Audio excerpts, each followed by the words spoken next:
Find the dimension of the vector space. Find the dimension of the vector space MNF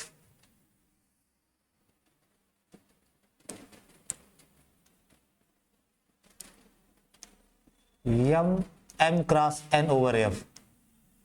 more general, अगर M N बराबर हो जाएंगे तो square matrix हो जाएगी M क्रॉस N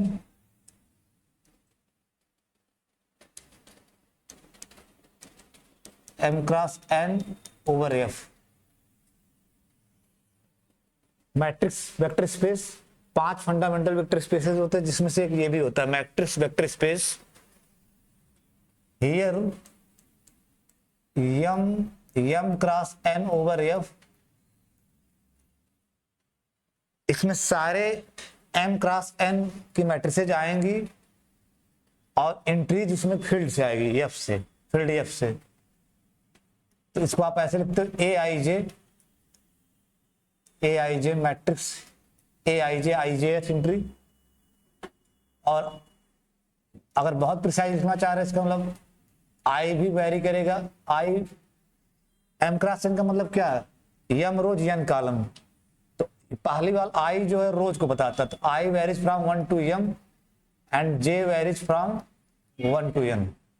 मतलब आपकी जो मैट्रिक्स है वो A11 A12 dot dot dot A1n। अगर इसको खोलोगे, इसको I J I varies from 1 to m, J varies from 1 to n। खोलने में मैट्रिक्स कैसे दिखेगी आपकी, A11 A12 dot dot dot A1n, यानी n कॉलम होंगे, m रोज। दूसरा रो लिखोगे तो A21 A22 A2n, A31 A32 A3n। और लास्ट रो क्या आएगा, AM1 आई आपका 1 से लेकर के ये 1 2 3 m तक वेरी कर, AM1 AM2 AM2 dot dot dot AMN।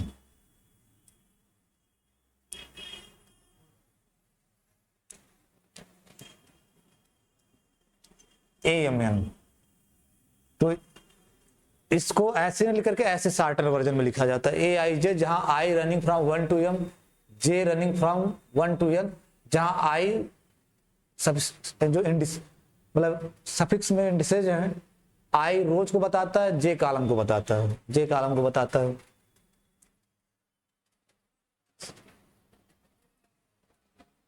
Such that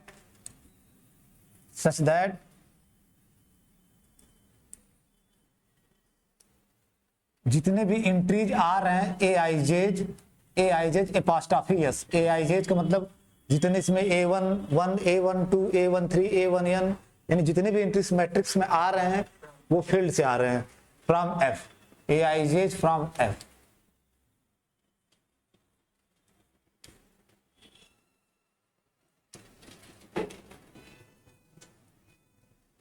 A I Js from F।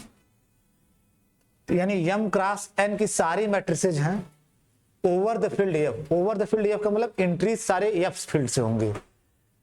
We have seen that कि m cross n over F is a vector space over, आप इससे जनरल किए हो, F के सब field पे भी vector space बना लेगा, नॉट ओनली F के किसी सब फील्ड पे। लेकिन यहां मैं केवल F का सब फील्ड F भी है तो F ही ले रहा हूं। We have seen that m cross n over F is a vector space over F with respect to. जब भी वेक्टर स्पेस होगा तो आपके पास वेक्टर एडिशन होना चाहिए और स्केलर मल्टीप्लिकेशन क्लियर कट पता होना चाहिए। तो ये मैट्रिक्स का जो सेट है एफ के ऊपर वेक्टर स्पेस बनाता है, तो वेक्टर एडिशन क्या होता था, with respect to vector addition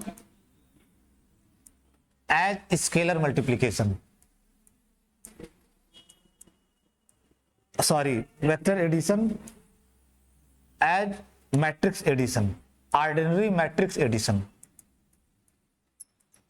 ordinary matrix addition, यानी जो बचपन में मैट्रिक्स एडिशन जानते हो वही यहां वेक्टर एडिशन का काम करता है, यानी करस्पॉन्डिंग एंट्रीज को ऐड कर दोगे। And scalar multiplication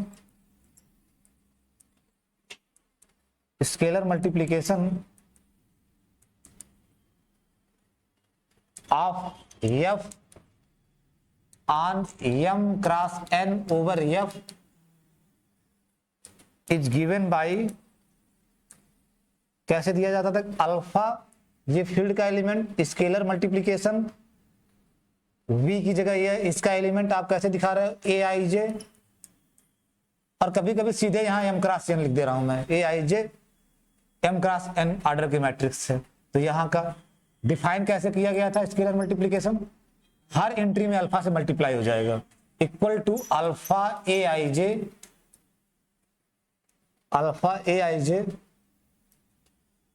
m cross n, जितनी भी एंट्री है सब में अल्फा से मल्टीप्लाई हो जाएगा। तो ये स्केलर मल्टीप्लीकेशन है, scalar multiplication sm of f on m cross n over f, और यहां जो डॉट है इसके बीच में अल्फा और ए आई जे के बीच में वो फील्ड मल्टीप्लीकेशन है fm, क्योंकि ए आई जे भी फील्ड से आ रहे हैं और अल्फा भी स्केलर है तो फील्ड का एलिमेंट है, तो अल्फा और ए आई जे दोनों एफ के मेंबर है, तो उनके बीच में जो मल्टीप्लीकेशन होगा वो फील्ड मल्टीप्लीकेशन है। तो जब भी वेक्टर स्पेस लिखा जाए तो आपको क्लियर कट वेक्टर एडिशन पता होना चाहिए और स्केलर मल्टीप्लीकेशन पता होना चाहिए, एकदम क्लियर, तब आगे आप कुछ कार्य करोगे। अब आपको बताना है कि m इस मैट्रिक्स, इस वेक्टर स्पेस का, यानी m cross n over f के ऊपर जो वेक्टर स्पेस बना रहा है उसका डायमेंशन क्या होगा। तो डायमेंशन मतलब नंबर ऑफ एक बेसिस पता करनी पड़ेगी, क्योंकि आप ये प्रूव कर चुके हो कि किसी वेक्टर स्पेस के चाहे जितने बेसिस में हो सब में नंबर ऑफ एलिमेंट्स कॉमन होंगे, ये बात प्रूव हो चुकी है। अगर फाइनाइट डायमेंशनल वेक्टर स्पेस है और उसकी चाहे जितनी बेसिस हो उसमें नंबर ऑफ एलिमेंट सेम होगा, और उसी कॉमन नंबर ऑफ एलिमेंट को बोलते हैं dimension of the vector space. इसका मतलब एक बेसिस आपको इसकी लिखनी पड़ेगी और उस बेसिस में एलिमेंट को काउंट कर लोगे तो वही बन जाएगा डायमेंशन, ठीक है। तो इसकी बेसिस मोस्ट नेचुरल क्या बनेगी, मोस्ट नेचुरल बेसिस, जिसको स्टैंडर्ड बेसिस बोलते हैं। तो आप जनरल एलिमेंट इसका ले लो, लेट, मैं खोल के ले रहा हूं, let a equal to a11 a12 dot dot dot a1n, a21 a22 a2n, और लास्ट रो इसका क्या होगा, am1 am2 am2 amn। अब इस जनरल, ये जनरल एलिमेंट है m cross n over f का, आप जनरल एलिमेंट ले लिए m cross n over f का, यानी इस यही यहां v का काम कर रहा है, यही v है, इसका जनरल एलिमेंट ले लिए। अब इसको लिखने की कोशिश करो कुछ खास मैट्रिसेस के फॉर्म में, तो कैसे लिख सकते हो, then you can write this a equal to a11 10 dot dot dot 0 0 0 0 0, दो ही लिखो, बाकी सब जीरो, बस पहले एंट्री 1 कर रहे हो, dot dot dot dot dot dot mth रो भी में सारी एंट्री 0, आप ऐसे लिख दिए, प्लस a12। अब प्रियांशु बताओ दूसरा क्या लिखोगे, दूसरी मैट्रिक्स a11, जब स्केलर, इसको स्केलर की तरह देख रहे हो क्योंकि ये फील्ड का एलिमेंट है, क्योंकि जो एंट्री है मैट्रिक्स की वो भी तो फील्ड की है, ये फील्ड का एलिमेंट है और 1 आपका फील्ड का मल्टीप्लिकेटिव आइडेंटिटी है। तो ये जो एलिमेंट है, ये जो लिखा गया है, ये जो एलिमेंट है, ये m cross n over f का ही एलिमेंट है और ये स्केलर मल्टीप्लिकेशन का काम कर रहा है, ये फील्ड का एलिमेंट है। ये m cross n over f का एलिमेंट, ये फील्ड का एलिमेंट, इसके बीच में कौन सा मल्टीप्लिकेशन होगा? Scalar multiplication.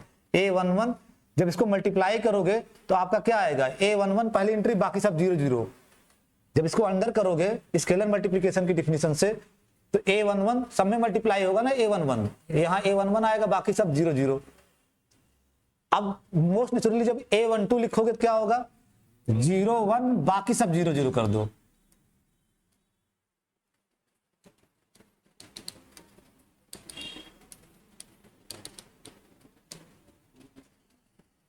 अब आपको आइडिया लग गया होगा। प्लस लास्ट वाला क्या होगा? AMN 0 0 0 0 0 0 0 0 0 1, एक 1। ये सारे जो लिखे गए हैं ये सब m cross n over f के एलिमेंट हैं।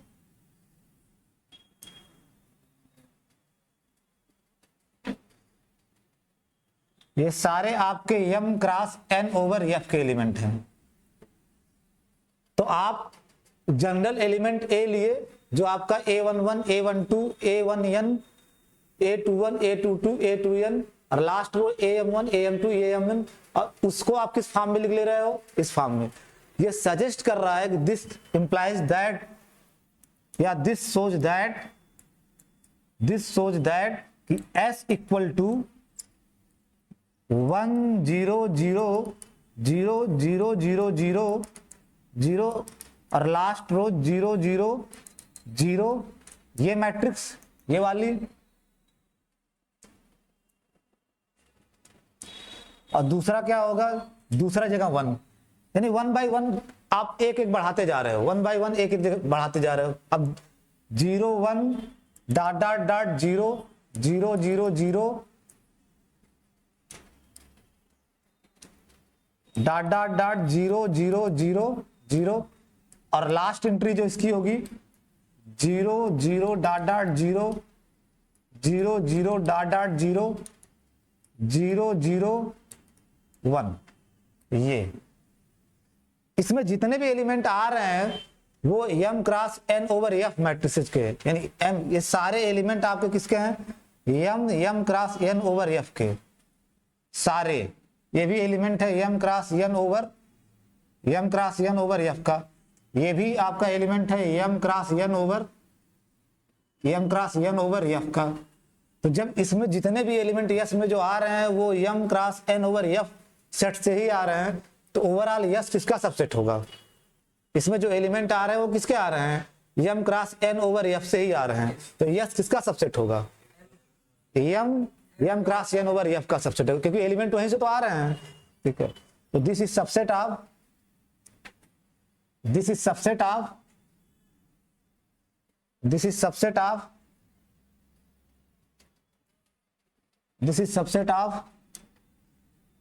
m cross n over f, m cross n over f। और जनरल एलिमेंट इन्हीं का लीनियर कॉम्बिनेशन है। देखो ध्यान से ऊपर एक, तो जो जनरल एलिमेंट है वो इन्हीं एलिमेंट का लीनियर कॉम्बिनेशन हो रहा है। ठीक है, तो दिस सोच दैट, उसके बाद लिखो दिस सोच दैट कि जो यस सेट है, कोई भी एलिमेंट आप m cross n over f का ले रहे हो, इन्हीं का लीनियर कॉम्बिनेशन है।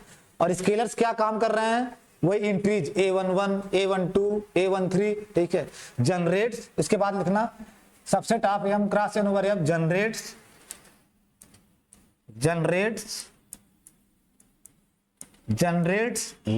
m cross n over f। इसका मतलब यस जनरेटिंग सबसेट हो गया m cross n over f का, यस जनरेट कर दे रहा है इसको। That means that is subspace generated by yes generates m cross n over f का मतलब सब space generated bye s is nothing but m cross n over f। ये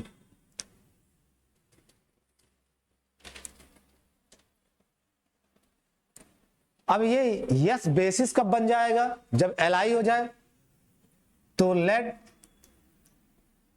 alpha 1 alpha 11 alpha 12 alpha 1 n alpha 21 और dot dot dot alpha mn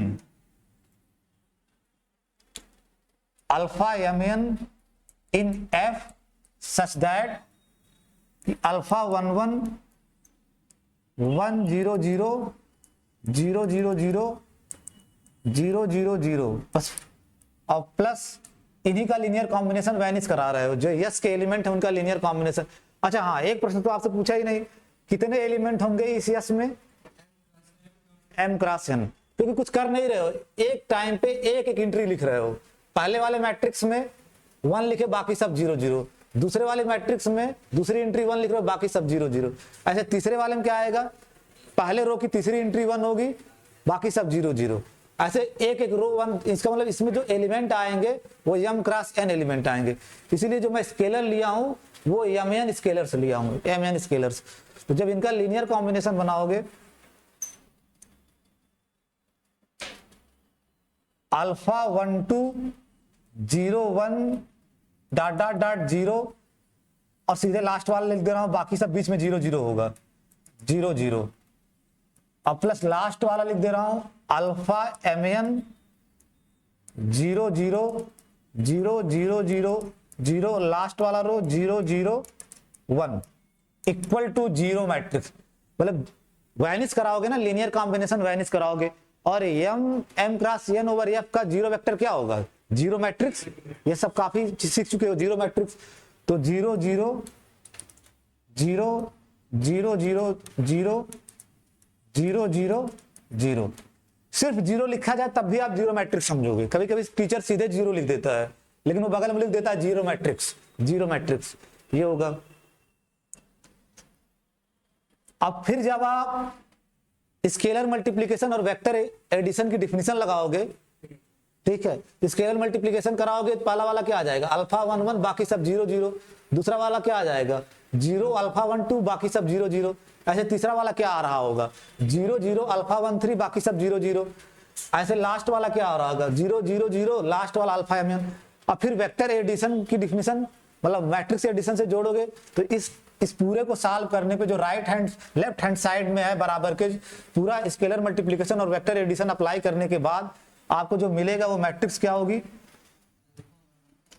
alpha 1 1 alpha 1 2 alpha 1 n alpha 2 1 alpha 2 2 alpha 2 n, और last वाली रो alpha m1 alpha m2 alpha mm। Scalar multiplication और vector addition apply करने के बाद left hand side में यही बचेगा, और इक्वल टू इधर 0 मैट्रिक्स है, ये है 0 0 0 0 0 0 डॉट डॉट डॉट 0 0 0। अब दो इक्वलिटी ऑफ 2 मैट्रिसेज आप क्लास 11th में भी सिखाया जाता है, 2 मैट्रिक्स इक्वल होंगे अगर उनकी करस्पॉन्डिंग एंट्री इक्वल हो। दिस इंप्लाइज अल्फा 1 1, तो मैं सीधे लिख दे रहा हूं alpha ij equal to 0 for every i equal to 1 to m और for every j equal to 1 to n। तो सारे कवर हो जाएंगे आपके, सारे alpha 1 1 alpha 1 2 alpha 1 n alpha 2 n alpha 2 2 alpha 2 n सब कवर हो जाएंगे। तो लीनियर कॉम्बिनेशन वैनिश कराए आप, लीनियर कॉम्बिनेशन वैनिश कराए और सारे स्केलर 0 हो जा रहे हैं। इसका मतलब हेंस जो आपका यस है वो Li सबसेट है, Li subset of m cross n over f। तो जनरेटिंग तो हो ही गया था, जनरेटिंग तो वहीं से आइडिया लग गया था, ठीक है, और Li हो गया तो बेसिस बन गया। 10 yes is a basis of m vector space m cross n over f, यानी वेक्टर स्पेस की बेसिस ये यस हो गया, ठीक है। और ये बेसिस स्टैंडर्ड बेसिस कहलाती है। मैं बोलता हूं ना एक्चुअल में जो मैट्रिक्स, जैसे मान लो बड़ी मजेदार चीज है, लेकिन ये थोड़ा बहुत आप A11, A12, A13, A14, ये है कुछ नहीं, कुछ भी नहीं है। ये वाला इधर से पकड़ लो और इधर से पकड़ लो और पकड़ के खींच दो, ये पकड़ो ना, ये मैं कहता हूं भाई सब गुणा भाग में तुम लोग ज्यादा बजे रहते हो, ये कुछ नहीं है, थोड़ा समझने की कोशिश करो। ये पकड़ोगे, इस साइड में पकड़ो और इस साइड खींचोगे, क्या बनेगा? ये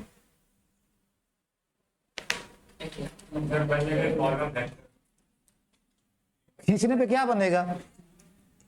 आर्डर्ड मतलब आर्डर्ड 4 टपिल बनेगा। A11, A1 कामा A12 कामा A21, A22।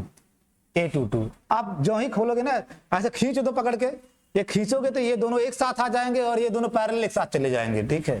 तो ये आपका जो M2, मान लो जो M2 ओवर R है, यानी 2 क्रॉस 2 की मैट्रिक्स ओवर R, वो बेसिकली R4 है। यही तो बात समझना होता है, ठीक है, यही तो बात समझना है। आधे लोग आप जब आगे पढ़ोगे ना तो ये मैट्रिक्स स्पेसेस टोपोलॉजिकल स्पेसेस होते हैं, ये M2R सब बहाना है, सब कुछ Rn है, ठीक है। जैसे आप M cross N over suppose field R ले रहे हो, ये ले रहे हो, ये सिर्फ लिखने का एक तरीका है, एक्चुअल में ये RM क्रॉस N है, RM क्रॉस N है। पकड़ के इधर से इधर खींचोगे तो Mn टपिल बन जाएगा, Mn टपिल बन जाएगा। तो जो इसकी बेसिस होगी, और आपको पता RM cross N over R की बेसिस क्या होगी? Mn, ठीक है, Mn। तो आप नजरिया है, आप मैट्रिक्स को मैट्रिक्स की तरह देखते हो, मैं नहीं देखता हूं। मैट्रिक्स मेरे लिए वो ये है, कोई मैट्रिक्स है वो ये है, ठीक है, ठीक है। मैट्रिक्स जितना अपने आप को उलझाओगे, कम से कम चीजें जान करके ज्यादा से ज्यादा चीजें सॉल्व करने की कोशिश करो, ठीक है। तो S is a basis of M cross N over F, ठीक है। और ये basis is called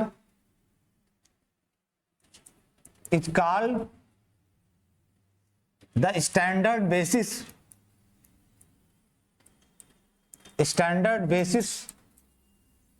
off M cross N over F। ये स्टैंडर्ड है, इसके अलावा भी बेसिस होंगी, ये बेसिस स्टैंडर्ड बेसिस है। जो इसका पहला एंट्री है ना, एक्चुअल में जो M cross N over F है, ये मैं कुछ दिन बाद प्रूव कर दूंगा, ये आइसोमॉर्फिक है। R नहीं लिखोगे क्योंकि फील्ड F ले रहे हो, F की पावर, देखो आज प्रियांशु दिमाग काम कर रहा है, F की power M cross N over F के आइसोमॉर्फिक है। ये तो कहानी है, पूरी लीनियर अलजेब्रा पढ़ने के बाद लगेगा कितना हमने समय बर्बाद कर दिया।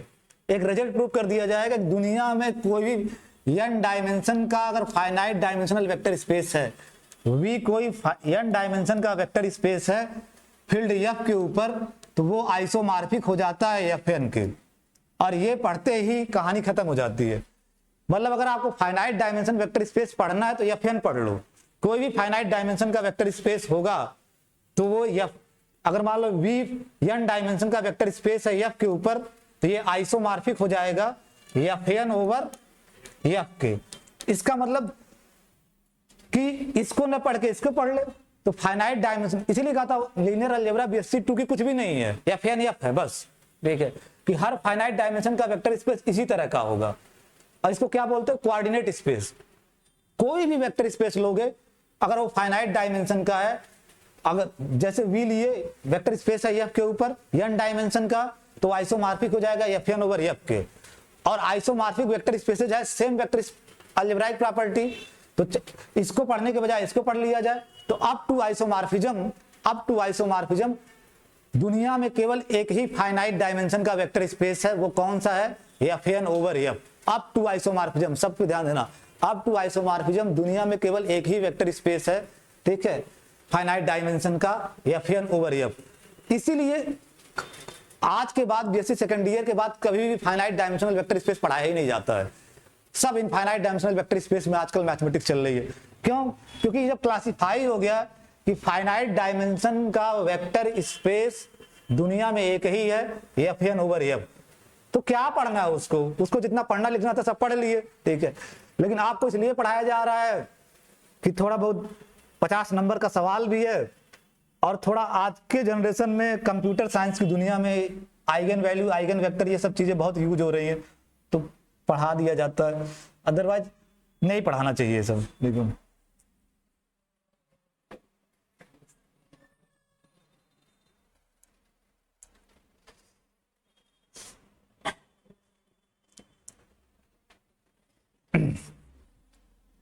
अब प्रियांशु बताओ, राइट डाउन, जब तुम बता देते हो तो मैं मान लेता हूं अब सब सही है मामला। Write down A basis of M3 over R, यानी R फील्ड ले रहे हो, M3 over R, write down A basis of vector space of the vector space M3 over R over the field R। ये जरूर ध्यान देना field R के ऊपर एक बेसिस लिखना है आपको। अच्छा यहां एक चीज तो लिखे नहीं, अगर dimension of M cross N over F over the field F क्या होगा? Number of element in the basis, और आप ही बताए कितने एलिमेंट आ रहे हैं बेसिस में, M इंटू N, तो Mn। तो पहले तो इसकी बेसिस बताओ एक, और फिर डायमेंशन क्या होगा उसमें number of elements. M3 over R की एक स्टैंडर्ड बेसिस लिखो। जब ऐसा लिखा जाए इसका मतलब 3 क्रॉस 3, ये तो नोटेशन आपको जानना ही। जब ऐसे लिखा जाए ना Mn R, इसका मतलब स्क्वायर मैट्रिक्स की बात हो रही है, यानी N क्रॉस N मैट्रिक्स की बात हो रही है, ठीक है।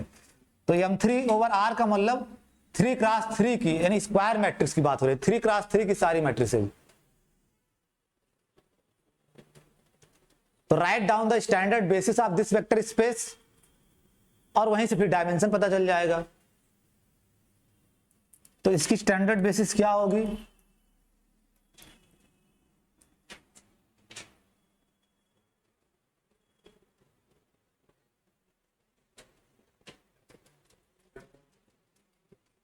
कितने आए? 9 एलिमेंट। 1 0 0 0 0 0 0 0 0 आ गया ना, देखो 0 1 0 0 0 0 0 0 0 1 0 0 0 0 0 0। अब फिर दूसरे रोज में आ जाओगे, 0 0 0 1 0 0 0 0, फिर उसके बाद 0 0 0 0 1 0 0, और फिर उसके बाद 0 0 0 0 0 1 0 0, और फिर लास्ट 0 0 0 0 0 0 1 0 0 0 0 0 0 0 0 0 1 0 0 0 0 0 0 0 0 0 1। ये आपकी स्टैंडर्ड बेसिस होगी। Be the standard basis, be the standard basis of M3 over R, इस वेक्टर स्पेस की ये स्टैंडर्ड बेसिस होगी। 9 एलिमेंट आएंगे, यानी 3 क्रॉस 3 की है, जब M क्रॉस N की तो Mn, 3 क्रॉस 3 की है तो 3 3 9। तो dimension of M3 R over the field R is 9, is 9, 9 होगा इसका डायमेंशन। तो बेसिस, बहुत लोग डायमेंशन तो याद कर ले, बेसिस नहीं लिख पाते, बेसिस नहीं लिख पाते।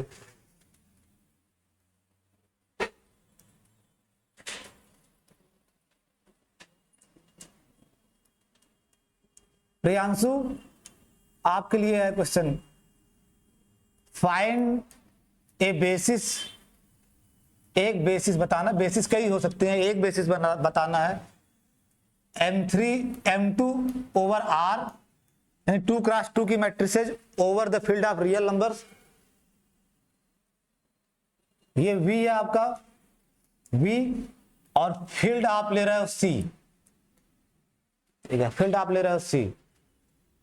वेक्टर स्पेस V आपका M2R यानी 2x2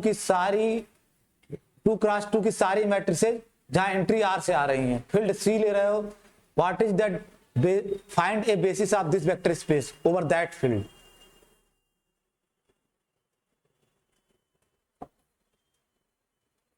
over that field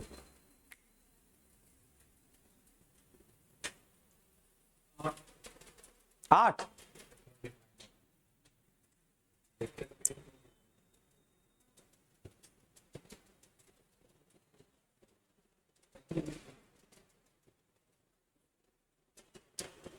Priyanshu बताओ।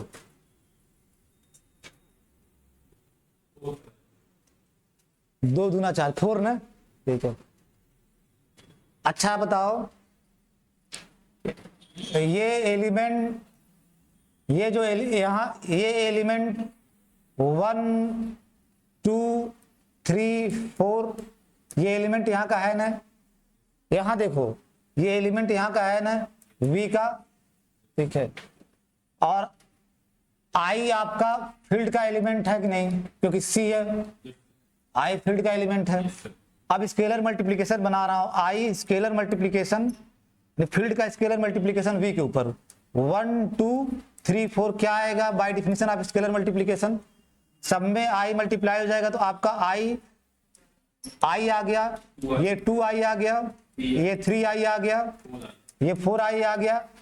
क्या ये आपका M2/R के अंदर है? तो कैसे कुछ भी बोल देते हो, डायमेंशन बता दिए बिना वेक्टर स्पेस हुए। आपको मैं पढ़ाया हूं, कभी भी सुपर फील्ड आर की ये सुपर फील्ड है, सुपर फील्ड पे वेक्टर स्पेस नहीं बनाता। जो सी लियो फील्ड वो आर की सुपर फील्ड है, सुपर फील्ड का बड़ी फील्ड है, सुपर फील्ड पे वेक्टर स्पेस बनाता ही नहीं है, ठीक है। इस पे स्केलर इस सी का M2/R के ऊपर स्केलर मल्टीप्लीकेशन वैलिड ही नहीं है, डिफाइन ही नहीं है। जब स्केलर मल्टीप्लीकेशन डिफाइन ही नहीं है तो वेक्टर स्पेस बनेगा ही नहीं, तो फिर डायमेंशन कहां से बताओगे? तो this is not a vector space. आप डायमेंशन बता दिए 4 है, ठीक है, डायमेंशन बता दिए 4 है, ठीक, आपके सिलेबस से बियॉन्ड है। लेकिन अगर यहीं F/Q ले लेते, F/Q, अब Q सब फील्ड है, सब फील्ड में वेक्टर स्पेस बनाता है।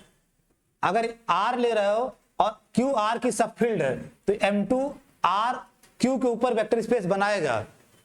लेकिन ये आपके सिलेबस से बियॉन्ड है। आप जब हाई एडवांस लीनियर अलजेब्रा पढ़ोगे तो वहां आर्गुमेंट, क्योंकि अभी आपके पास ट्रांसेंडेंटल नंबर का कॉन्सेप्ट नहीं है, अलजेब्राइक नंबर का कॉन्सेप्ट नहीं है, तो M2/R Q के ऊपर वेक्टर स्पेस बनाएगा और इनफाइनाइट डायमेंशन का वेक्टर स्पेस बनाएगा।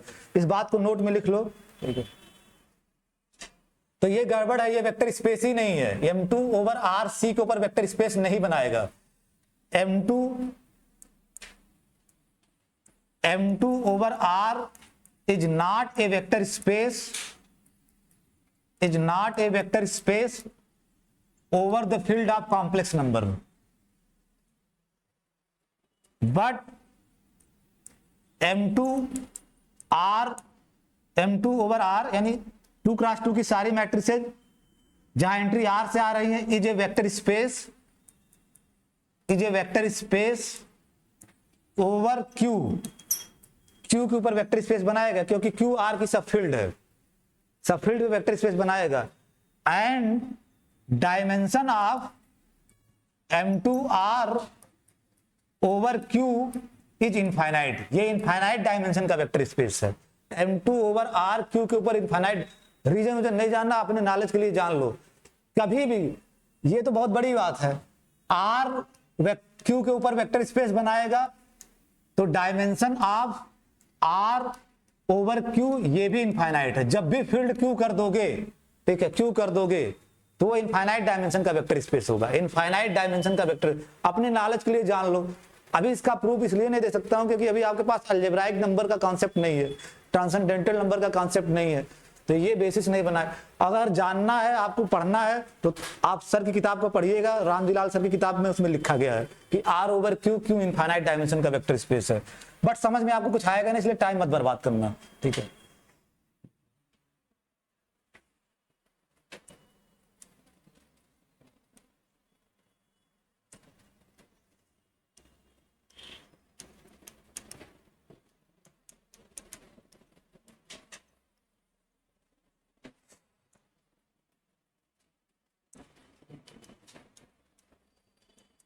फाइंड ए बेसिस ऑफ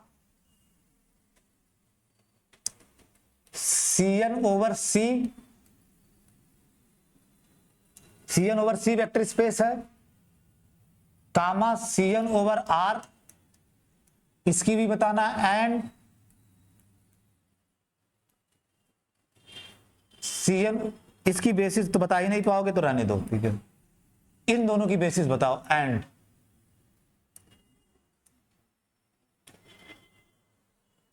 एक बेसिस लिखना Cn ओवर C का और Cn ओवर R का।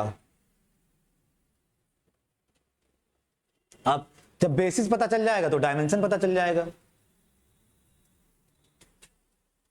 लीनियर अलजेब्रा में 4 ही तरह के क्वेश्चन दुनिया के हर एग्जाम में पूछे जाते हैं। एक तो आपसे पूछा जाएगा कि सब स्पेस पे सवाल, ठीक है, दूसरा डायमेंशन पे सवाल पूछा जाएगा, और तीसरा लीनियर ट्रांसफॉर्मेशन पे सवाल पूछा जाएगा, और चौथा आइगन वैल्यू आइगन वेक्टर पे। इस 4 के अलावा आज तक चाहे जो एग्जाम में सारे एग्जाम दे चुका हूं तो इस 4 के अलावा कहीं से क्वेश्चन बनते नहीं है। इतना लिमिटेड एरिया में क्वेश्चन पूछा जाता है, इसलिए मैं कहता हूं कि आप लीनियर अलजेब्रा में 100 में 100 पा सकते हो। कंपटीशन में बीएससी ओएससी तो बहुत छोटी बात है।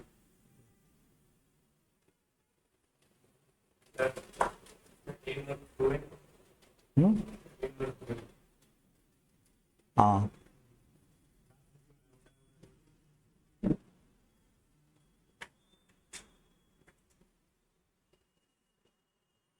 ये ऑलरेडी मैं कर चुका हूं एक बार। हाँ, वो तो डायमेंशन होगा, बेसिस लिखना हो तो क्या लिखोगे? हाँ, 1 0 0, फिर आई 1 के साथ हमेशा आई 0 0।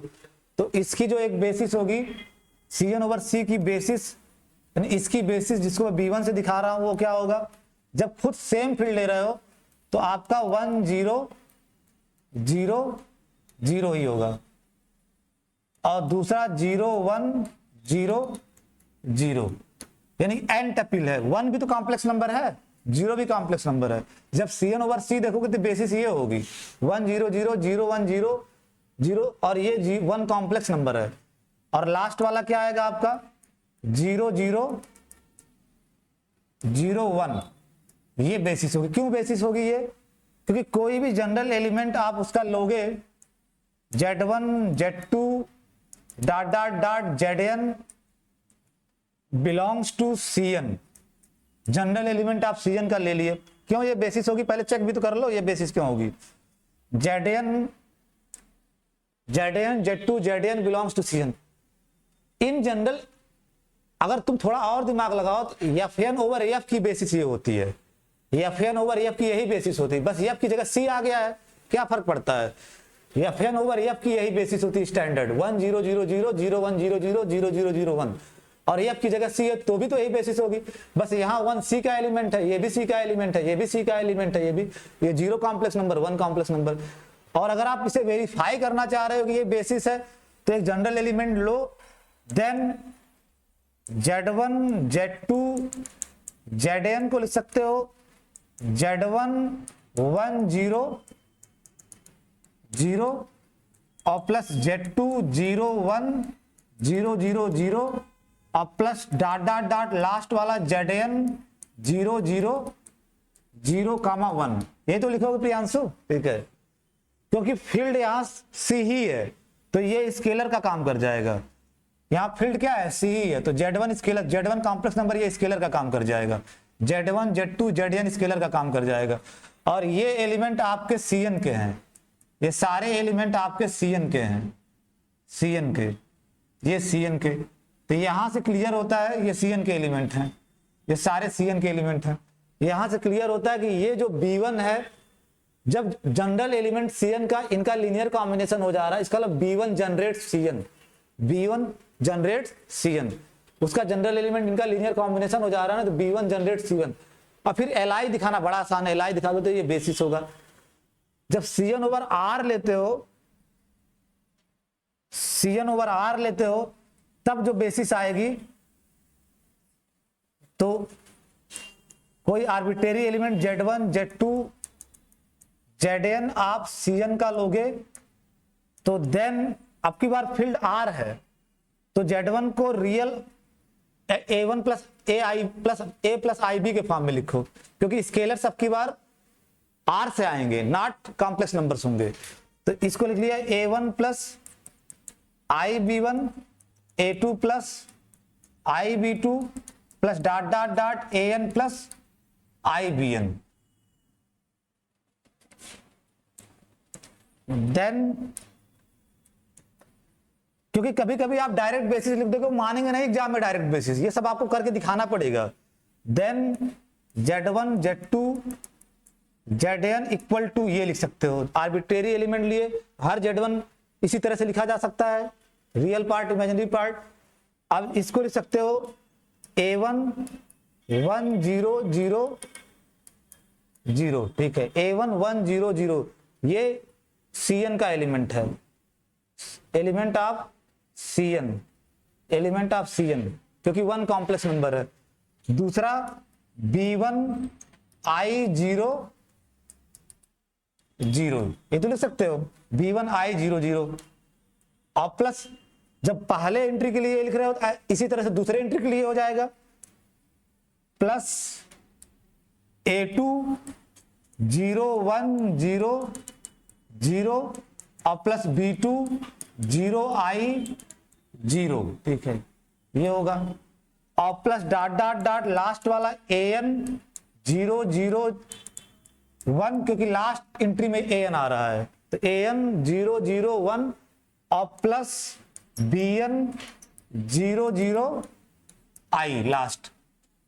तो इसको जब पूरा सॉल्व करोगे ना, स्केलर मल्टीप्लिकेशन फिर कोऑर्डिनेट वाइज एडिशन, तो यही ऊपर वाला आ जाएगा, अपने आप आ जाएगा, करना घर पे बैठ के ऊपर वाला आ जाएगा। तो इसको इस तरह से लिख लिए, तो जनरल एलिमेंट लिए वो इन सबका इसका इसका इसका इसका इसका लीनियर कॉम्बिनेशन हो गया। तो दिस सजेस्ट दैट या दिस सोच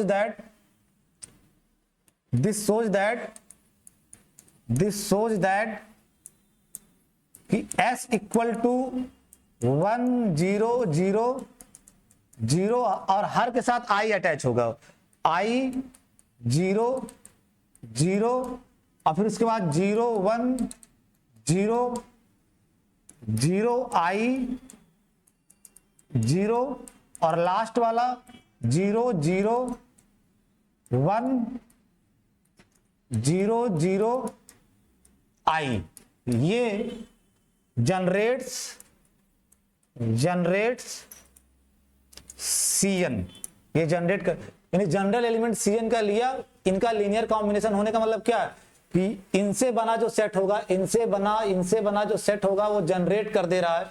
जनरेटिंग के लिए यही तो दिखाते हो, जनरल एलिमेंट लो और इनका लीनियर कॉम्बिनेशन, इसका मतलब जो यस सेट बनाए हो इनसे इनसे इनसे इनसे इन सारे एलिमेंट से वो जनरेट कर दे रहा है Cn का। दैट मीन्स दैट इज सब space generated bye yes is Cn। तो जनरेटिंग सेट तो यस हो गया, अब बचा क्या है, इसको Li चेक करना है। Li चेक करना बड़ा आसान है, वो चेक कर लोगे, एक बार ऑलरेडी कर चुका हूं। वी कैन चेक दैट, कर पाओगे नहीं, मैं आसानी से कह देता हूं, आपके लिए बहुत बड़ी बात हो जाती है। वी कैन चेक दैट कि S is Li subset of Cn।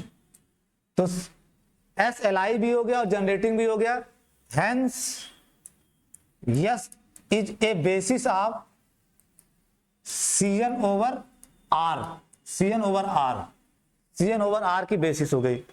इसमें कितने एलिमेंट आएंगे, साफ साफ आपको दिख रहा है, 2n एलिमेंट, हर के साथ I वाला अटैच हो रहा है, 2n एलिमेंट।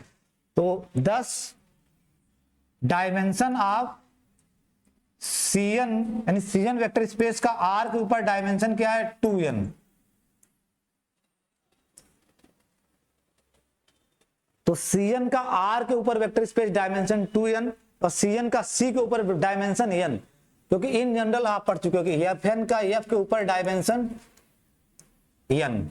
तो F की जगह चाहे C हो, चाहे R हो, चाहे Q है, आपसे पूछे कोई Qn ओवर Q, तो इसका भी डायमेंशन क्या होगा, n, ठीक है। बेसिस लिखना होगा तो वही 1 0 0 0, ठीक है।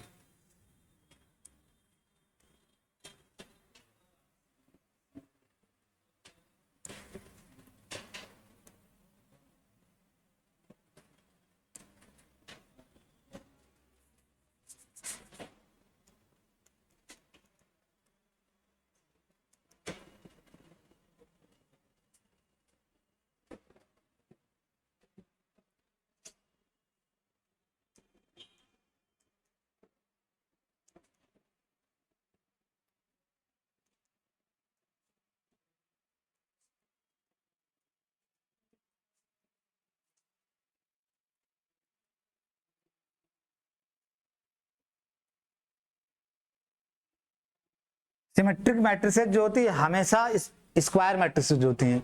वी क्या, the set of all symmetric matrices of order 4 या 3, 4 में ज्यादा उलझ जाओगे, 3 यानी 3x3 की सारी सिमेट्रिक मैट्रिसेस इकट्ठा किए हो।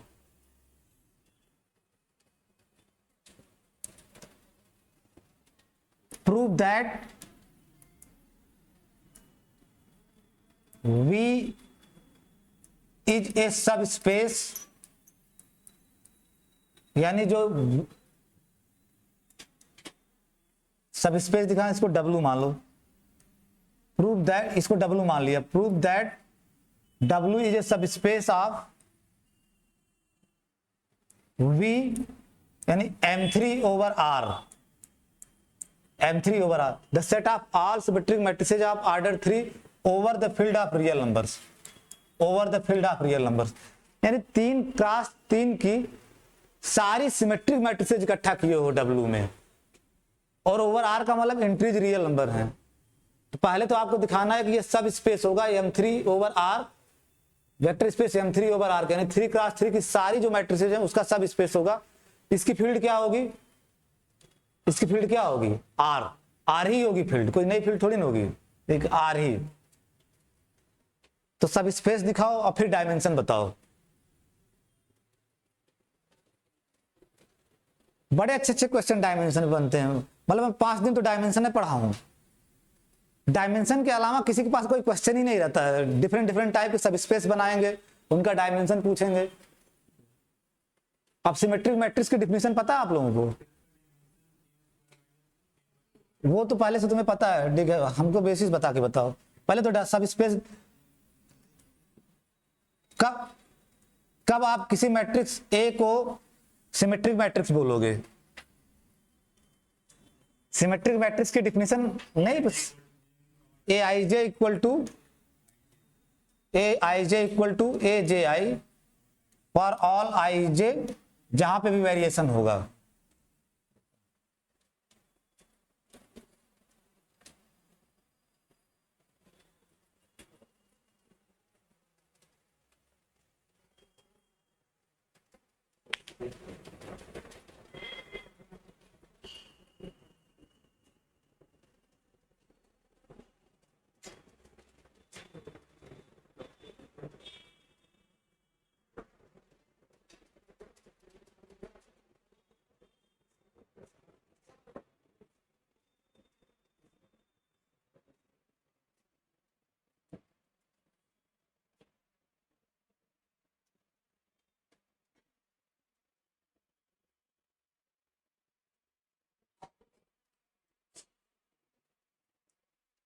W कैसा दिखेगा प्रियांशु बताओ।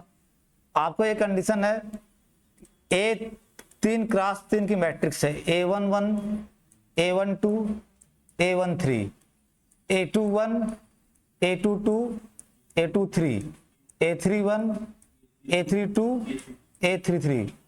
ये तो M3R का एलिमेंट है, M3R का एलिमेंट है। कब ये W में चला जाएगा? सिमेट्री की कंडीशन क्या है? Aij बराबर AJI मीन्स A12 बराबर A21, यानी ये दोनों आपस में बराबर होंगे। A12 बराबर A21, A13 बराबर किसके होगा?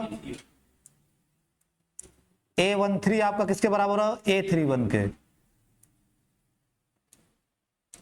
और A23 किसके बराबर होगा? A32 के। और A11 का उल्टा तो A11 ही होगा। अब अगर सिमेट्रिक बनाना तो इसका मतलब क्या लिखना पड़ेगा आपको?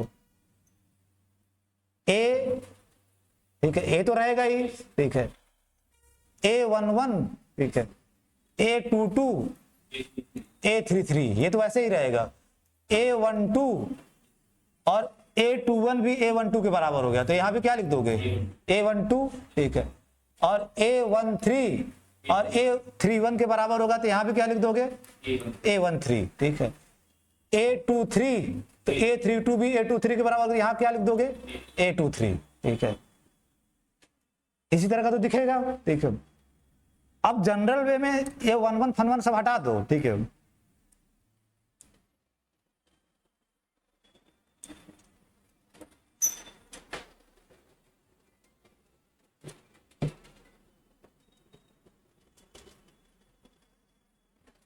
तो अब इसको क्या कर दिया जाए, कुछ करना नहीं है, इसको रिप्लेस कर दिया अल्फा से मैट्रिक्स को, या ए लिख दो, ए तो ए भी क्या हो जाएगा आपका ए।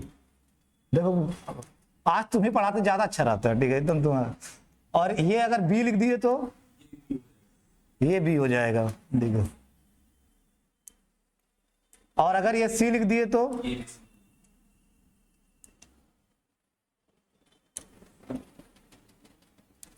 सी सी।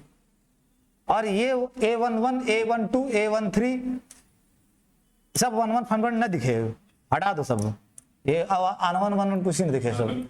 अल्फा आज तुम्हारा दिमाग है, मतलब मैचअप है क्या तुम्हारा हमारा आज, ठीक है ठीक है ठीक है। आज तुम वही बोल रहे हैं जो मेरे मन में है, अल्फा बीटा गामा। तो इस तरह की मैट्रिक्स होगी, ठीक है। तो डब्ल्यू में इस तरह के एलिमेंट होंगे, ठीक है, such that alpha beta gamma A B C are real numbers. ये डब्ल्यू इस तरह से दिखेगा। सिमेट्रिक मैट्रिक्स लिखने भी आना चाहिए 3x3 का। Alpha beta gamma A B C are real numbers.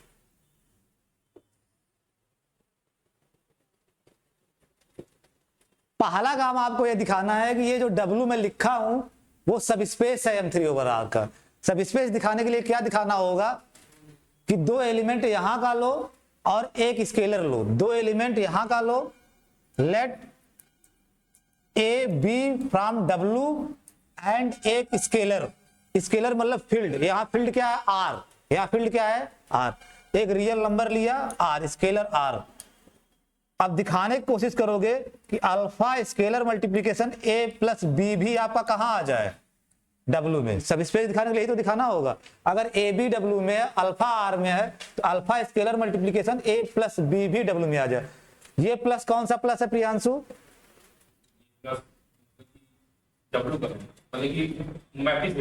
ये प्लस M3R का है। वेक्टर एडिशन, सब स्पेस का मतलब क्या, ऑपरेशन से क्लोज हो जाए, स्केलर मल्टीप्लिकेशन से क्लोज हो जाए और वेक्टर एडिशन से। तो ये वेक्टर एडिशन यहाँ क्या होगा M3 ओवर R के ऊपर मैट्रिक्स एडिशन, मैट्रिक्स एडिशन। और स्केलर मल्टीप्लिकेशन आप जानते हो हर एंट्री में मल्टीप्लाई कर दोगे। अब करो, अब तो अब आइडिया भी आपको बता दिया।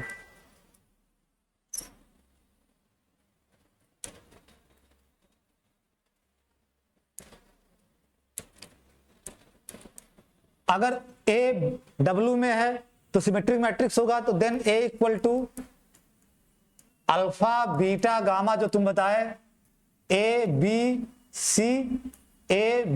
सी इसी टाइप का होगा, ठीक है।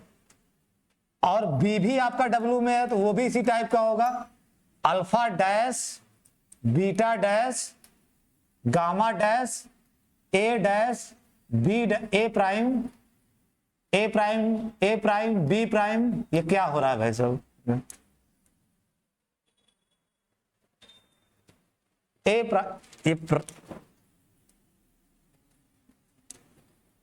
ए डैश बी, आपको डैश ज्यादा अच्छा लगता है, डैश बोलोगे prime. A dash B dash C dash, ये ए डैश ये बी डैश ये सी डैश। तो अगर ए बी डब्ल्यू में है तो इसी तरह का होगा, जहां alpha beta gamma A B C real number होंगे, alpha dash beta dash gamma dash A dash B dash C dash ये सब रियल नंबर होंगे, ठीक है। Then alpha A plus B क्या आएगा आपका? जब ए इस तरह का तो अल्फा,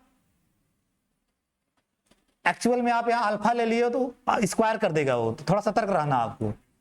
यहां लेमडा कर दो, ठीक है, यहां लेमडा कर दो, लेमडा। तो लेमडा ए प्लस बी क्या आएगा?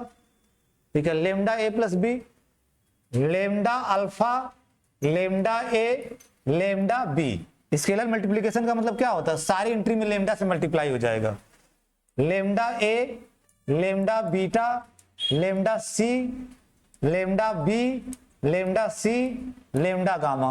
ये तो गया अल्फा ए, और प्लस बी कॉपी पेस्ट कर दो, alpha dash A dash B dash, A dash, beta dash, C dash, B dash, C dash, gamma dash.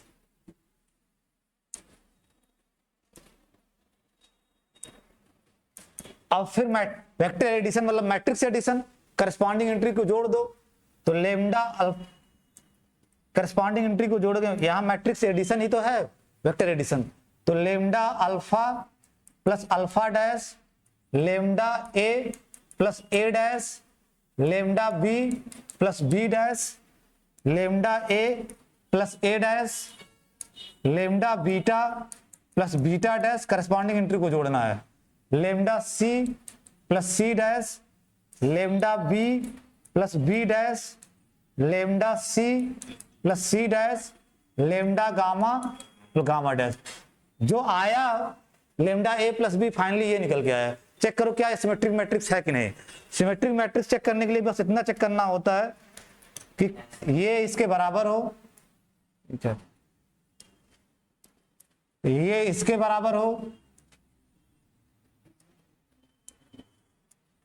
और ये इसके बराबर हो, है ना। इसका मतलब ये जो नया आया ये भी सिमेट्रिक मैट्रिक्स है, तो this belongs to W, this belongs to W. अब कंफर्म हो गया कि डब्ल्यू जो है, so W is a subspace of M3 over R, और M3 ओवर R के ऊपर वेक्टर स्पेस है, उसका सब स्पेस है, और सब स्पेस अपने आप में वेक्टर स्पेस होता है, ये तो जानते हो ना। वेक्टर स्पेस के अंदर जो सब स्पेस है वो अपने आप में वेक्टर स्पेस है, ठीक है। जनरेशन टेक्निक में ही है, सब स्पेस कह रहे हैं इस वजह से क्योंकि M3 ओवर R का सब स्पेस है। जब उसको इंडिविजुअल अकेले देखोगे, ठीक है, ये आपका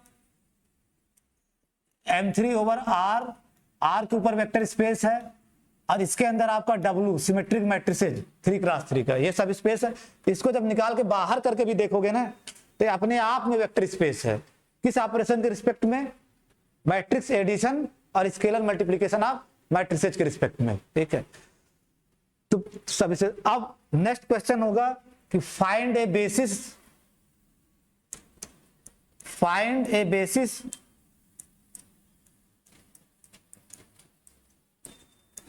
find A basis of W, यानी M3 ओवर R का ये सब स्पेस है, मीन्स ये खुद वेक्टर स्पेस है, तो इसकी अपनी बेसिस होगी। तो बेसिस क्या होगी?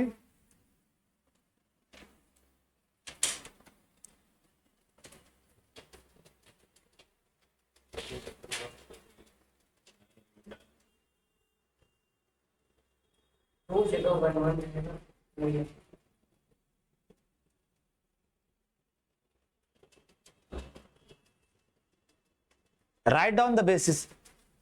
जब आप सिमेट्रिक मैट्रिक्स लिख रहे हो, लेट, कुछ लोग, आप लोग थोड़ा अपने मन से लिखना चालू कर दो, इंतजार मत किया करो कि हम ही सब लिखें।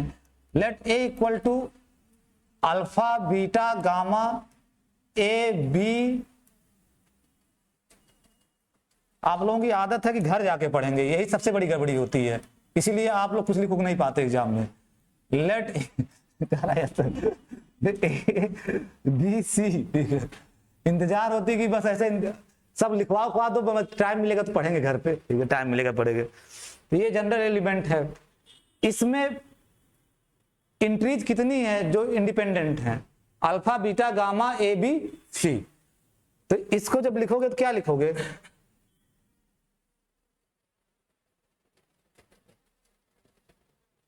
अगर ऊपर वाला पता है तो नीचे वाला तो अपने आप आ जाएगा ना। तो क्या लिखोगे, क्या बेसिस बनेगी इसकी? डायमेंशन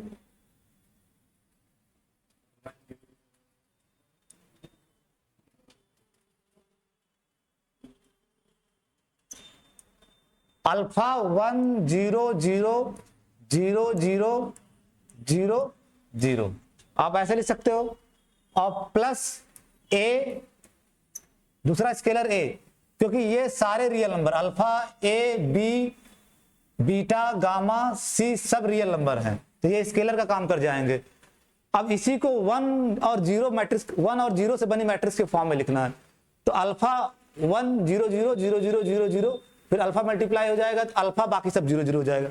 जब ए लिखोगे तो 0 1 0 यहाँ 1 आ जाएगा, ठीक है, 0 0 0 0 ये हो गया, ठीक है।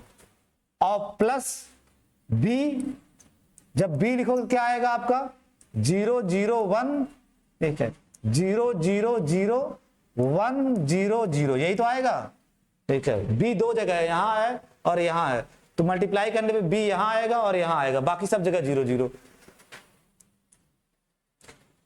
तो अल्फा ए बी।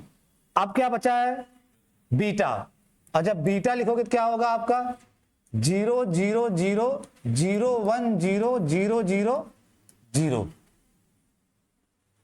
अब क्या बचा आपका सी। आज तुम ही पढ़ाए होते ज्यादा अच्छा था, ठीक है। सी यार, आज संग पुष्पी पी के आए हो क्या? सी, ठीक है, सी, सी 0 0 0 0 0 1, यहां सी था 1, ठीक है, और फिर उसके बाद यहां 1, बाकी 0 0, जहां जहां सी है उसके करस्पॉन्डिंग 1 कर दिए। अल्फा ए बी बीटा सी आ गया। अभी बचा क्या है गामा, तो गामा 0 0 0 0 0 0 0 0 1। तो कोई भी जनरल एलिमेंट लिए आप, इसका ए लिए जनरल एलिमेंट W का, और वो किन एलिमेंट का लीनियर कॉम्बिनेशन हो जा रहा है, इन एलिमेंट्स का, इन एलिमेंट्स का लीनियर कॉम्बिनेशन, लीनियर कॉम्बिनेशन, इन एलिमेंट का लीनियर कॉम्बिनेशन। तो यहां से सजेस्ट करता है दिस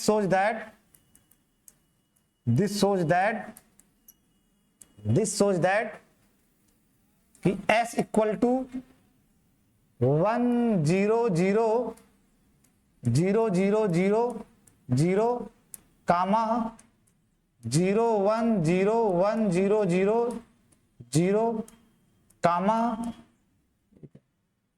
तो अल्फा ए बी 0 0 0 1 0 0 0 1 0 0 0,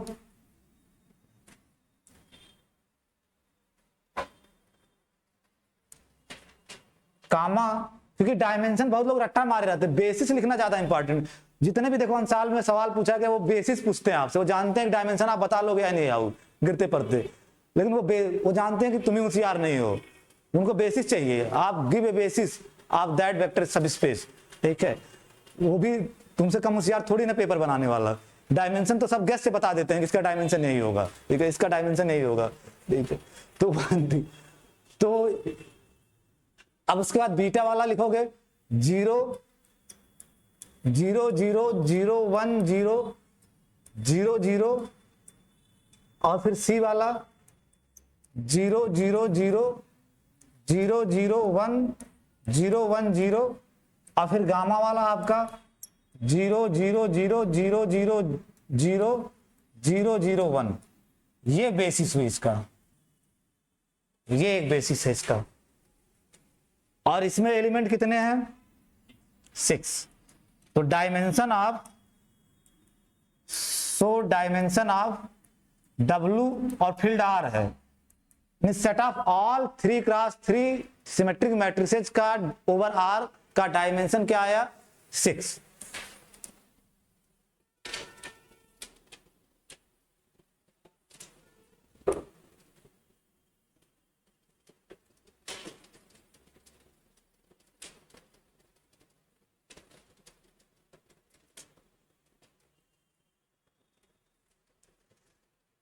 और जानते हो जब यही लड़के सवाल लगाते, मुझे ये तो मतलब ठीक है सब्जेक्टिव एग्जाम में तो लिखना पड़ेगा, जब भी आप सवाल लगाते हो ना तो मतलब कोई भी सब स्पेस या लिख रहे हो, जैसे यहां सब स्पेस आपका है, मैं बता रहा हूं, जब आप कहीं यहां सब स्पेस लिख रहे हो, कहां गया जहां लिखे थे W सेट फॉर्म में,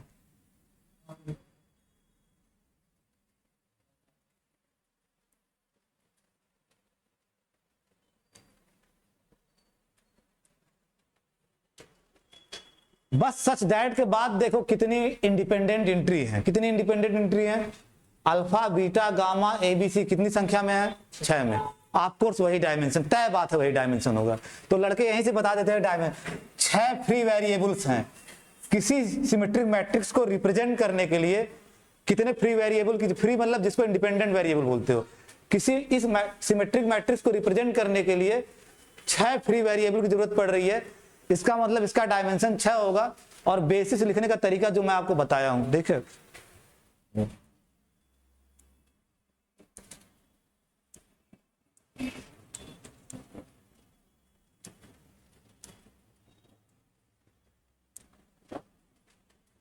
ये बेसिस होगा 6।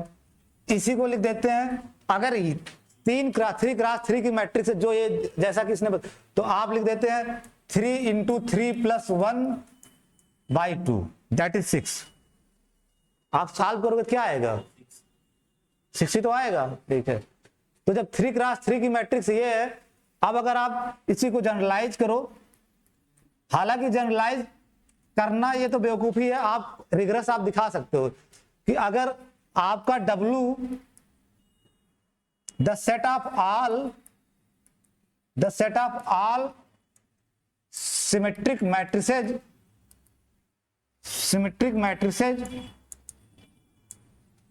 over the set of all symmetric matrices of order n,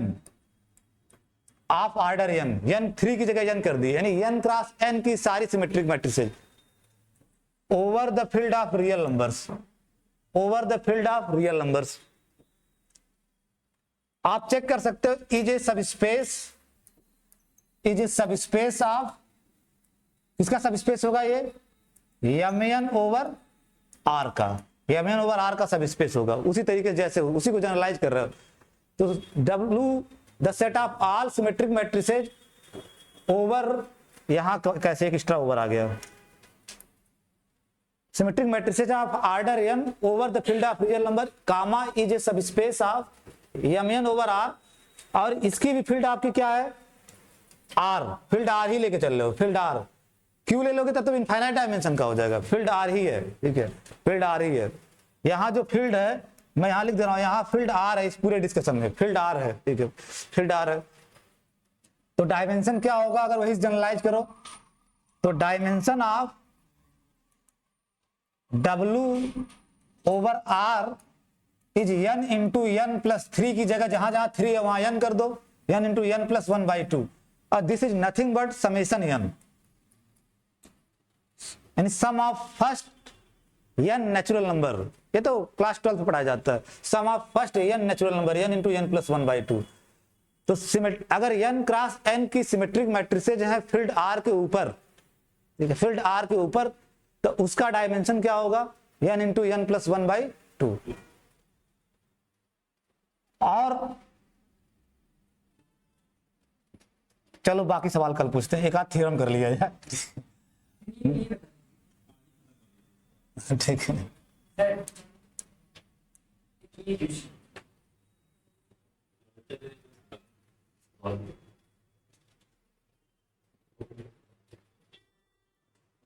इतना बड़ा सवाल बताने के बाद ये पूछ रहे हो, बकवासबाजी कर रहे हो। ठीक है, इतना बड़ा सवाल बताने तो तुमको कुछ भी नहीं आ रहा, ये सब सवाल लगा लिए तो इसका मतलब वो नहीं लगा पा रहे हो। ठीक है,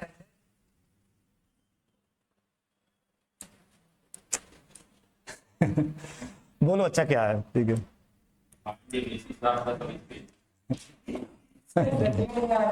पगलेट हो जब तुम, इसका मतलब आप लोग एक भी सवाल लगा नहीं पाओगे गारंटी, इसलिए थ्योरम पढ़ के तुम लोग जानना। अगर इतने बड़े बड़े सवाल आपको करवा रहा हूं और आप वो सवाल नहीं लगा पा रहे हो तो आप लोग थ्योरम पढ़ के जाइएगा एग्जाम में। x1 x2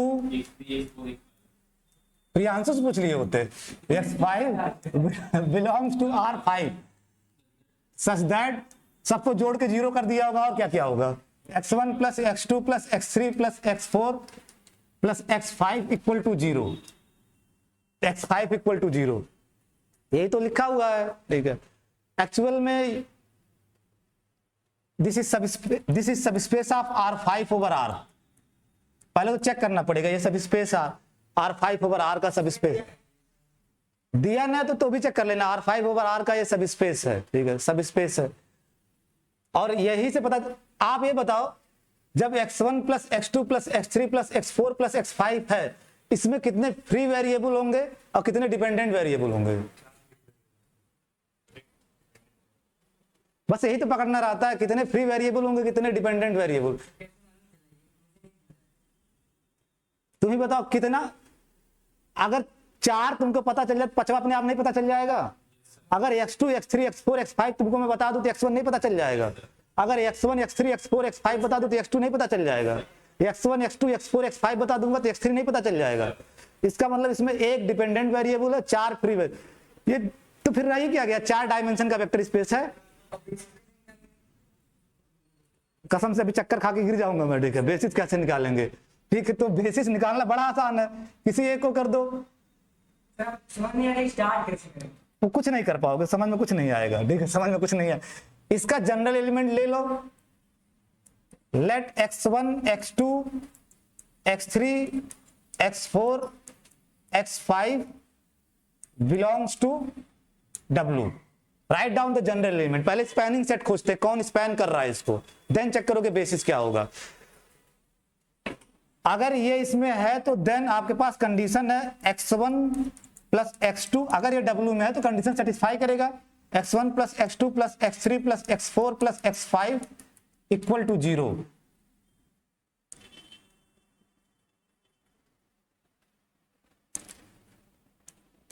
R यहां से किसी एक को एक तरफ कर दो, बाकी सबको एक तरफ कर दो, ठीक है, किसी एक को, जिसको मन कहे उसको एक तरफ कर दो, बाकी सबको एक तरफ। x1 equal to minus x2 minus x3 minus x4 minus x5। मैं ये कह रहा हूं किसी एक को एक साइड करना, बाकी सबको उधर कर देना, ठीक है। अब ऐसा नहीं कि x1 ही करना है, ठीक है, x1 ही करना है। सो अब आपका x1 x2 x3 x4 x5 equal to x1 की जगह ये रख दो, कुछ करना नहीं है, ये रख दो, ठीक है। तुच्छा किस्म का सवाल नहीं लगा पा रहा तो तुम बताना लीनियर अलजेब्रा फिर से तैयारी करना पड़ जाएगा तुम लोगों को, ठीक है। हमको नहीं पता था कि आप लोग इसका भी डायमेंशन बेसिस उसे नहीं निकाल पा रहे हो। हाँ, हम सिमेट्री मैट्रिक्स पढ़ा रहे हैं, ठीक है, सिमेट्री मैट्रिक्स पढ़ा रहे हैं, ठीक है। अब जहां x1 है उसकी जगह ये रख दो, minus x2 minus x3 minus x4 minus x5, बाकी सब copy paste, x2 x3 x4 x5। अब फिर इसको करना कुछ नहीं है, 1 और 0 के फॉर्म में लिखना है, 1 और 0 के फॉर्म में लिखना है। तो क्या लिखोगे, x2 पहले एंट्री में x2 आ रहा है ना, -1 0, यहां पे x2 माइनस x2 है ना तो -1 लिखना पड़ेगा, -1, और यहां पे x2 नहीं 0, और फिर यहां x2 है तो 1, अब बाकी सब 0 0। थ्योरम वगैरह आज तुम करने ही नहीं दोगे, ठीक है, बाकी सब 0 0।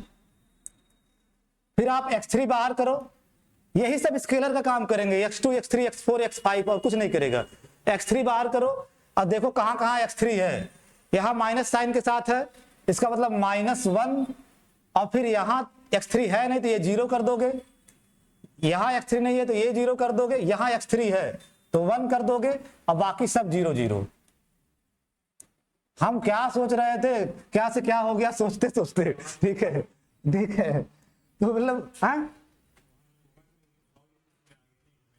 किसमें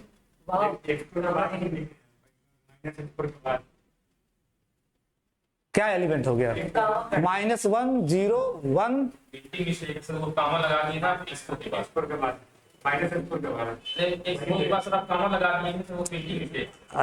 तुम समझदार आदमी हो, तुम समझदार आदमी हो, ठीक है, तुम समझदार आदमी हो, ठीक है। ये वही तो मैं कह रहा हूं, कैसे भी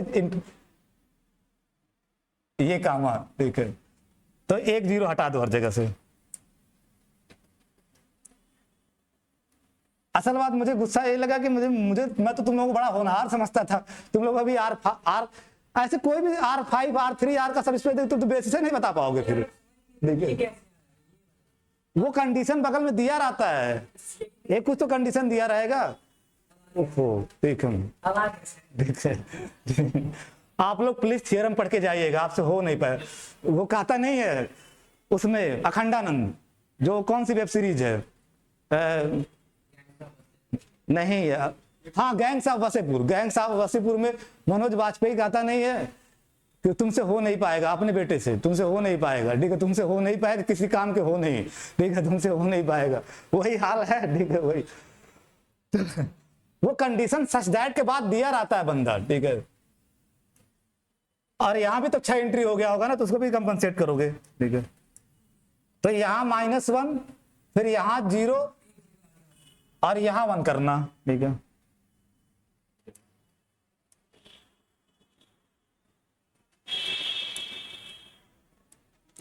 अब सही है ना, अब करेक्ट हो गया, ठीक है। अब 3 2 5 एलिमेंट हो गया, तीसरे नंबर पे x3 है। अब फिर x4 लिखोगे तो पहले वाले में भी x4 है तो -1, वही -x4 है तो -1, x2 0, x3 0, x4 जहां है वहां 1, फिर x5 की जगह 0 और प्लस x5 और यहां भी x5 है तो -1, x2 x3 x4 3 0 लगातार चपका दो, ठीक है। और x5 जहां है 1, सॉल्व करोगे तो ऊपर वाला आ जाएगा। दिस सजेस्ट, अभी आ नहीं गया, कहानी खत्म नहीं हुई अभी। दिस सजेस्ट दैट कि इससे बना जो सेट होगा वो जनरेट करेगा W को, जनरेट करेगा। यही से बेसिस लिख देते आधे गधे, यही कह देते यही बेसिस है, ठीक है। कामचोर आदमी, ठीक है, कामचोर आदमी। प्रियंका यही लिख दोगे बेसिस है ना, ठीक है। कौन दिखाने जाएगा LI है, ठीक है, कौन दिखाने जाएगा LI है, ठीक है। तो दिस सोच दैट, मेरे ऊपर चला गया, आप लोग बताना। दिस सोच दैट, हालांकि ये बेसिस होने वाला मैं B से ही लिख दे रहा हूं, होने वाला है, अभी है नहीं। दिस सोच दैट B इक्वल टू, पहला क्या आया था आपका -1 0 और दूसरा -1 0 1 0 0 और तीसरा -1 0 0 1 0, हाँ -1 0 0 0 3 0 0।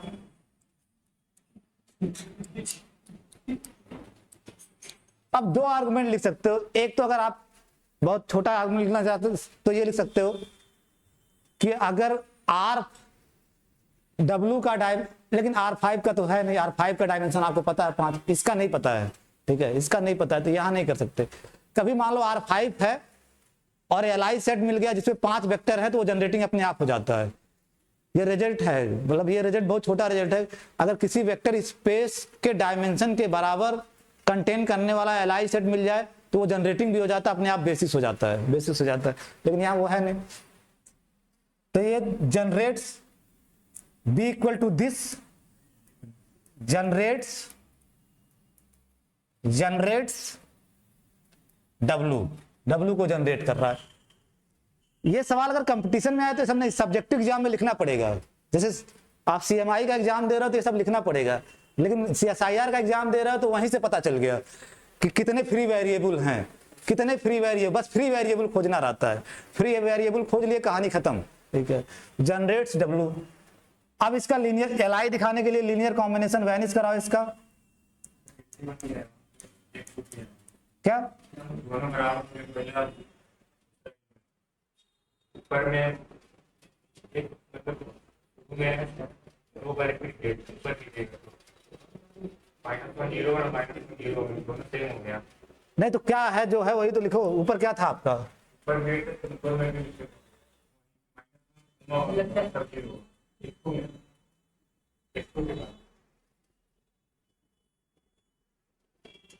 ये गड़बड़ी हुई है यहाँ पे, यहाँ आप संशोधन ही नहीं किए। -1 और x2 दूसरे पे ही 1 है ना, 1 अब फिर 0 फिर 0, ठीक है। -1 1 0, ये वाला सही है, ये वाला गड़बड़ लिख दिए थे, ठीक है, क्योंकि x2 दूसरे प्लेस पे है, x2 दूसरे प्लेस पे है तो दूसरे प्लेस पे 1, मतलब अपने हिसाब से पेन कॉपी चलाया करो, मेरे पे क्यों इतना वो डिपेंड रहते हो, ठीक है। -1 1 कामा 0, अब ठीक है, ठीक है।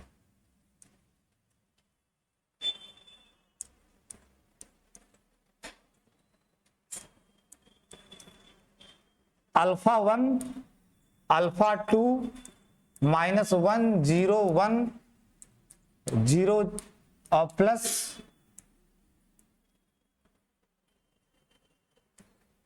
α3 -1 0 0 1 0 और plus alpha 4 -1 0 0 0 1 equal to vanish करा दो, लीनियर कॉम्बिनेशन वैनिश करा दो, इक्वल टू 0 0 0, यानी R5 का जो 0 है,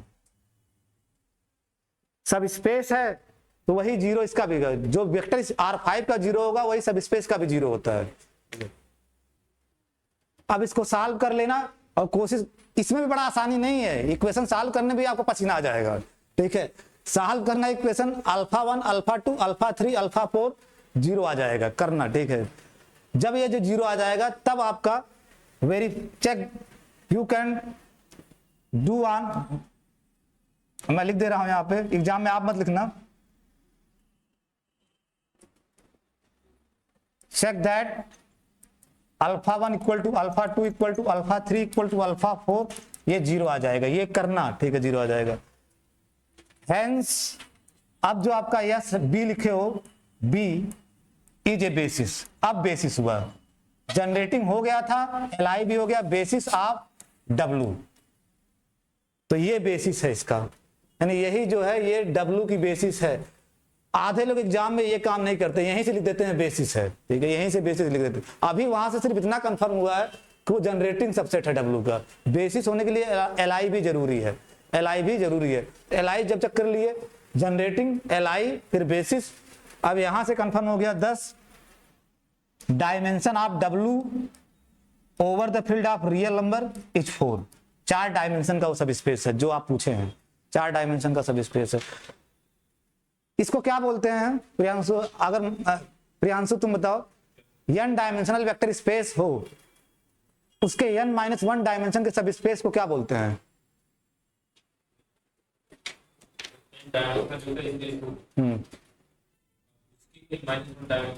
एक डायमेंशन कम के सब स्पेस को क्या बोलोगे?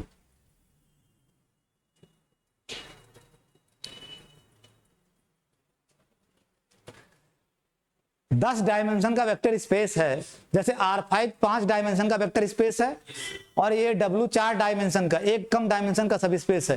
ये W को R5 के अंदर क्या बोला जाएगा? एक बड़ा प्यारा नाम है,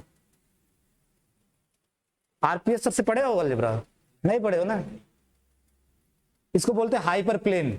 अगर किसी भी वेक्टर n डायमेंशन का वेक्टर स्पेस है, उसके अंदर एक डायमेंशन का सब स्पेस, एक कम डायमेंशन का सब स्पेस है, that is known as hyperplane, hyperplane. ठीक है, तो ये जो सब स्पेस है W, ये R5 के अंदर हाइपर प्लेन कहलाएगा, हाइपर प्लेन। प्रश्न ये है कि हाइपर प्लेन ही क्यों कहते हैं इसको, हाइपर प्लेन क्यों नाम दिया जाता है? अगर n डायमेंशन का सब स्पेस है तो उसे एक कम डायमेंशन के वेक्टर सब स्पेस को हाइपर प्लेन क्यों बोलते हैं? तो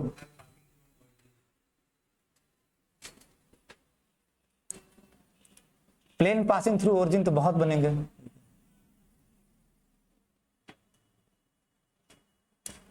सवाल है पूछ दे, एक थ्योरम लिख लो तब तक। प्रियांशु कहा था थ्योरम ज्यादा अच्छा लगता है सर, देखो थ्योरम लिख लो। Let we be a vector space over a field, let we be a, अब कुछ देर तक हम फाइनाइट डायमेंशनल वेक्टर स्पेस में रहेंगे। Let we be a finite dimensional vector space over a field F, let V be a finite dimensional vector space over a field F। Finite dimensional vector space का मतलब इसके पास finite set of generator है, यानी finite generator है। Let S be a linearly independent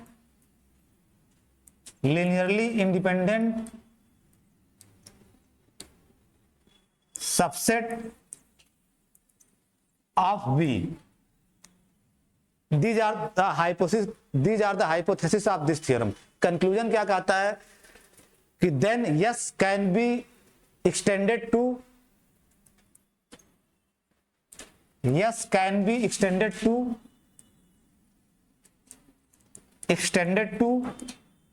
और प्रियांशु तुम जो कहते हो ना तो तुम जरूर पढ़ लेना इसको, ठीक है। Extended to a basis of V, that means that is, इसका मतलब क्या हुआ, यानी हर एलआई सेट को एक बेसिस में एक्सटेंड कर सकते हो, ठीक है। हर एलआई सेट को एक बेसिस में एक्सटेंड कर सकते हो। S can be extended to a basis of V, that means there exist a basis B of V such that B contains S, यानी S is subset of B. इसको इसका एक नाम है basis extension theorem, basis extension theorem.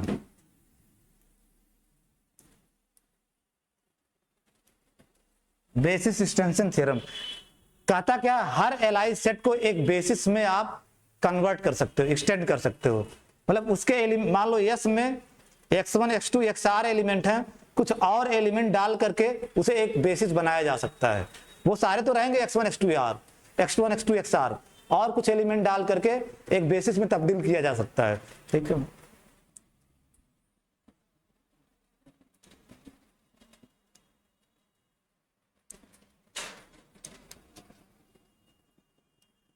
Right down the proof.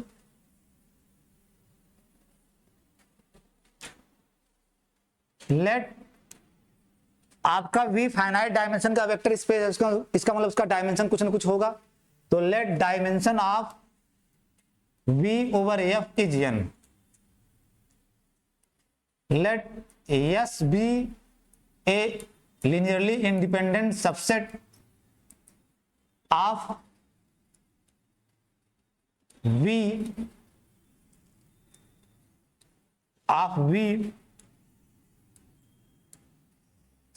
suppose cardinality of S is K, मान लिया S में K element है, देन यू हैव, तुरंत एक चीज आपके पास होगा कि एलआई सेट में अब जितने एलिमेंट हैं वो n से ज्यादा नहीं हो सकता, क्यों, then K less or equal to n, why. आपसे एग्जाम में रीजन लिखने के लिए बोला नहीं जाए, लेकिन आपको पता तो होना चाहिए क्यों, then K less or equal to n होगा, क्योंकि एक जनरेटर है वो एक, क्योंकि अगर उसका डायमेंशन n है तो उसके पास एक बेसिस होगा जिसमें n एलिमेंट होगा, जिसमें n एलिमेंट, अगर उसका डायमेंशन n है तो इसका मतलब उसके पास बेसिस होगा जिसमें n एलिमेंट होगा, और बेसिस आपका जनरेटर होता है। और एलआई सेट में जो एलिमेंट की सेट हो, एलआई सेट में जो एलिमेंट की संख्या होगी वो जनरेटिंग सेट से, जनरेटिंग सेट में जो एलिमेंट होगा उससे हमेशा लेस आर इक्वल होगा। इसका डायमेंशन अगर n है तो एक बेसिस होगा जिसमें n एलिमेंट होगा। B being basis generating set है, और एलआई सेट और जनरेटिंग सेट में कार्डिनलिटी में रिलेशन क्या होता है कि एलआई सेट में हमेशा number of element less or equal to होगा जनरेटिंग सेट में नंबर ऑफ एलिमेंट से। इसका मतलब number of element in S less or equal to number of elements in B. तो number of element in S के लेके चल रहे हो और number of elements in B N है तो K less or equal to N. यानी एलआई सेट में कभी भी बेसिस के डायमेंशन से ज्यादा एलिमेंट नहीं हो सकते। रीजन सब मैं यहां समझा दिया हूं। एलआई सेट में कभी भी बेसिस के डायमेंशन वेक्टर स्पेस के डायमेंशन से ज्यादा एलिमेंट नहीं हो सकते। मान लो अगर 10 डायमेंशन का वेक्टर स्पेस है और एक सेट ले रहे हो जिसमें 11 एलिमेंट हैं, एक वेक्टर स्पेस जिसका डायमेंशन 10 है और उसका एक सबसेट ले रहे हो जिसमें 11 एलिमेंट है, क्या वो बेसिस हो सकता है? कतई नहीं हो सकता, क्योंकि मतलब एक एलआई, उल्टा बोल दिया, एक वेक्टर स्पेस है जिसका डायमेंशन 10 है, ठीक है 10 है, और एक सबसेट यस ले रहा हूं जिसमें 11 वेक्टर हैं, तो क्या वो एलआई होगा? क्वेश्चन थोड़ा ध्यान से समझना। एक वेक्टर स्पेस है जिसका डायमेंशन 10 है और एक सेट लिया, ठीक है, एक सेट लिया V का सबसेट, ठीक है, जिसमें एलिमेंट की संख्या 11 ले लिए हो, तो क्या ये एलआई हो सकता है? नहीं हो सकता, क्योंकि एलआई सेट में डायमेंशन से ज्यादा एलिमेंट हो ही नहीं सकता। मैक्सिमम 10 एलिमेंट हो सकता है, मैक्सिमम 10, ठीक है, मैक्सिमम 10 एलिमेंट हो सकता है। अगर यस की कार्डिनलिटी k है और डायमेंशन n है तो Li सेट में number of element at most n हो सकता है, तो less or equal to n, ये आपके पास आया।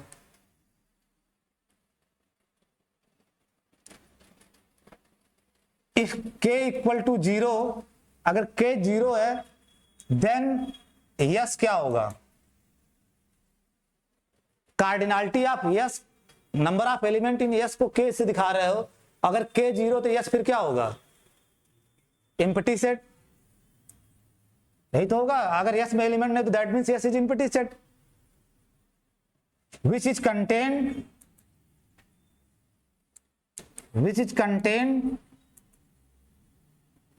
contained in एम्प्टी सेट दुनिया के हर सेट का सबसेट होता है, इसका मतलब हर बेसिस का भी सबसेट होगा। जब हर सेट का सबसेट होता है तो बेसिस तो खास तरह के सेट हैं, उसका भी सबसेट होगा। तो which is contained in every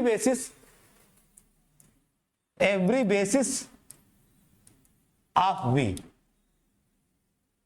इसका मतलब हर बेसिस यस का एक्सटेंशन कहलाएगा। हर बेसिस, जब अगर यस एम्प्टी है तो हर बेसिस यस का एक्सटेंशन कहलाएगा, ठीक है। इसलिए जो एक्सटेंशन आता है बेसिस का वो यूनिक नहीं होता है, कई हो सकते हैं। अगर यस एम्प्टी सेट है तो हर बेसिस ही यस का एक्सटेंशन कहलाएगा, हर बेसिस ही यस का एक्सटेंशन कहलाएगा।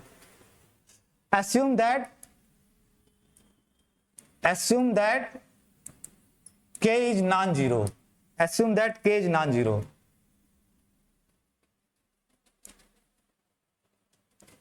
अगर k नॉन जीरो है तो इसका मतलब इसमें k एलिमेंट होंगे यस में, तो let s equal to x1 x2 x3 dot dot dot xk, ठीक है, subset of v, k element हैं और ये सारे डिस्टिंक्ट हैं।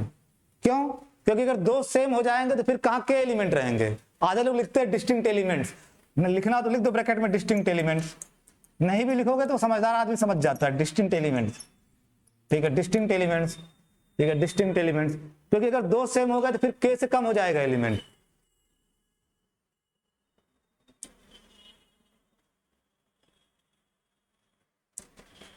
इफ अगर यस जनरेट कर दे वी को तो देन यस क्या हो जाएगा, अगर यस जनरेट कर दिया वी को देन यस क्या हो जाएगा। यस आपका एलआई सेट तो है ही और जनरेट भी कर दे रहा, तो यस फिर क्या बन जाएगा। These proof are algorithmic proof, इस प्रूफ में ज्यादा दिमाग नहीं लगता है, ऐसे 1 बाय 1 खेलते रहते हैं। अगर जनरेट कर दिया तो ये बेसिस बन जाएगा, एलआई था ही, तो S is a basis, S is a basis of V. Suppose कि अगर subspace generated by S is not equal to V, अगर जनरेट नहीं कर रहा है means subspace generated by S is not equal to B, means subspace generated by S V का proper subset है, then there exist x belongs to V minus subspace generated by S. क्योंकि subspace generated by S subset होता है we का, और आप कह रहे हो कि ये वी के बराबर नहीं है, इसका मतलब subspace generated by S proper subset होगा वी का, इसका मतलब वी माइनस यस में एलिमेंट मिलेंगे, ठीक है। तो then there exist x belongs to V minus S. अब इस एक्स को ऐसा लिखो कि के तक है, एक एक्स मिलेगा ना, उसी एक्स को एक्स के प्लस 1 से डिनोट कर दो, जिससे लगे कि आपका एक एक एलिमेंट बढ़ रहा है, ठीक है, एक्स के प्लस 1, ठीक है। Then there exist X K plus 1 in V minus subspace generated by S. This implies that X K plus 1 आपका v में तो है and X K plus 1 does not belongs to linear span of S, यानी S के element का linear combination नहीं है। Consider, अब एक नया सेट बना रहे हो, कैसे, yes union x K plus 1, yes union x K plus 1, yes union x K plus 1, उसी यस में ये एलिमेंट डाल दिए, मीन्स आपका s1 क्या होगा, x1 x2 dot dot dot x K plus 1, ये सेट बना।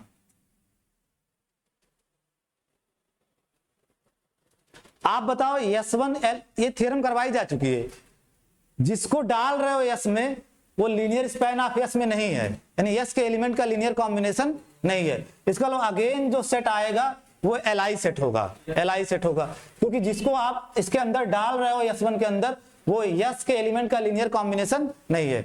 Is L I, consider this set which is L I subset which लिखो comma comma which is linearly independent subset of V। क्योंकि ऐसा इस वजह से जिसको डाल रहा है वो इनका लीनियर कॉम्बिनेशन नहीं है इन एलिमेंट का, तो यहां तक का एल बना हुआ था और जो डाल रहा है वो इनका लीनियर कॉम्बिनेशन नहीं, तो पूरा एल बना रहेगा। ठीक है, एल ठीक है। इफ S1 जनरेट्स भी एल है, अगर S1 जनरेट कर गया तो ये बेसिस हो जाएगा। Then S1 is a basis of V। और हर लाइन पे एक चीज ध्यान देना, नोट दैट S1 और यस में क्या रिलेशन है। एक्सटेंशन का मतलब ये है कि जो सेट बढ़ा रहे हो उसी में कुछ एलिमेंट ऐड कर रहे हो। तो S1 में yes is subset of S1, yes is subset of S1, her stage पे ये होगा।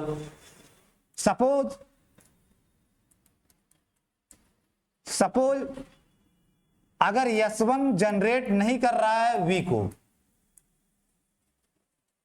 अगर कर दिया तो वही बेसिस बन जाएगा। ऐसे एक एक एलिमेंट डालते जाओगे, अगर कर दिया तो वही बन जाएगा, नहीं किया तो फिर क्या होगा, there exist XK +2 belongs to कहां पे, V minus subspace generated by S1, V minus subspace generated by S1।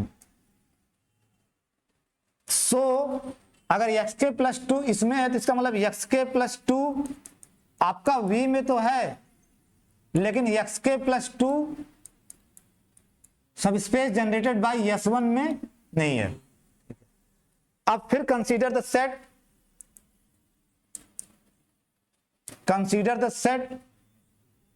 S2, और S2 क्या करोगे, S1 में XK +2 डाल दो।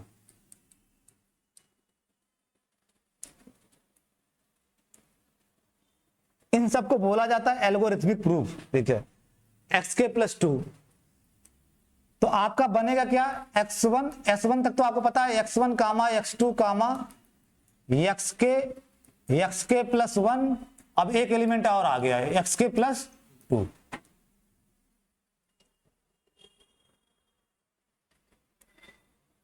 If yes of course then S2 is Li subset of V। क्यों, यहां तक का Li था ना आपका, ठीक है, और जिसको डाल रहे हो वो इन एलिमेंट का लीनियर कॉम्बिनेशन नहीं है, तो अगेन पूरा सेट आपका क्या बना रहेगा, Li। If S2 generates V then it is a basis, यानी S2 ही बेसिस बन जाएगा, बेसिस ऑफ V, क्योंकि S2 Li है और जनरेट कर दिया तो S2 ही बेसिस बन जाएगा। इट इज ए बेसिस मतलब S2 is a basis of V। और अगर नहीं हुआ तो यही प्रोसेस कंटिन्यू करते रहोगे।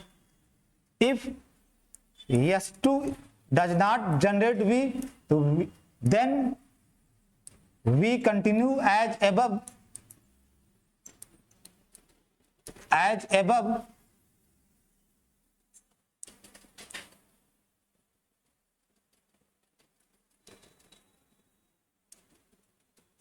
as above this process stops after finitely many steps। काम क्या कर रहे हो, हर बार एक एक एलिमेंट डाल रहे हो, XK +1 XK +2, after certain stage यही प्रोसेस जब करते जाओगे, आफ्टर सर्टेन स्टेज ये आपका प्रोसेस रुक जाएगा। This process stops after finitely many steps, after finitely many steps, after finitely many steps. क्यों, प्रियांशु क्यों? आप एक एक एलिमेंट डाल रहे हो और मैं कह रहा हूं ये प्रक्रिया कुछ देर बाद रुक जाएगी आफ्टर फाइनाइट एलिमेंट स्टेप। क्यों? आपको वही को याद आता है। बात तो डाल नहीं सर, जनरेट नहीं करता अपनी को। ये प्रक्रिया क्यों रुक जाएगी? क्योंकि n से ज्यादा एलिमेंट अलाउड ही नहीं है। k less or equal to n है, ठीक है, k लेस आर, यानी चूंकि डायमेंशन से ज्यादा एलआई सेट में एलिमेंट हो नहीं सकते, ठीक है। तो this process stops after finitely many steps because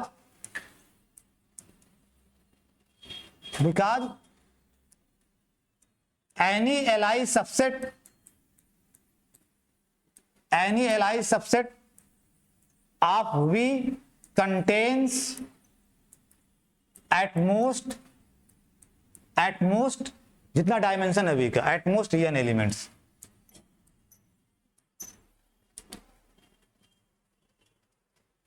और इस प्रक्रिया में हो क्या रहा है? जब ये प्रक्रिया जहां पे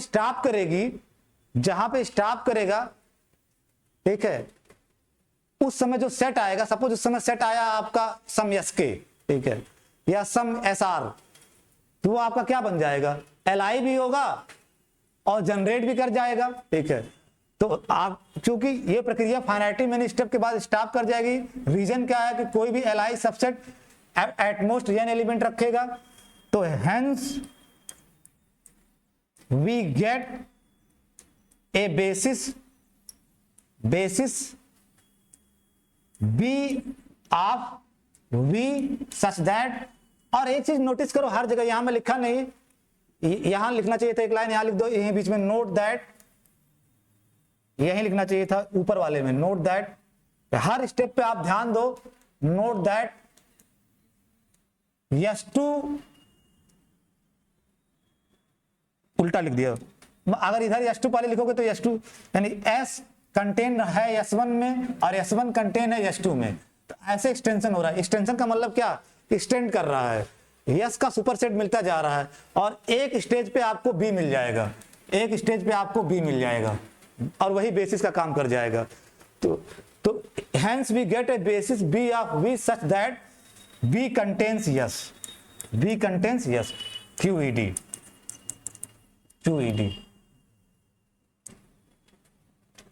ये इतना मत लिखना अपने प्रूफ में, मैं ये समझाने के लिए बता दिया था sir.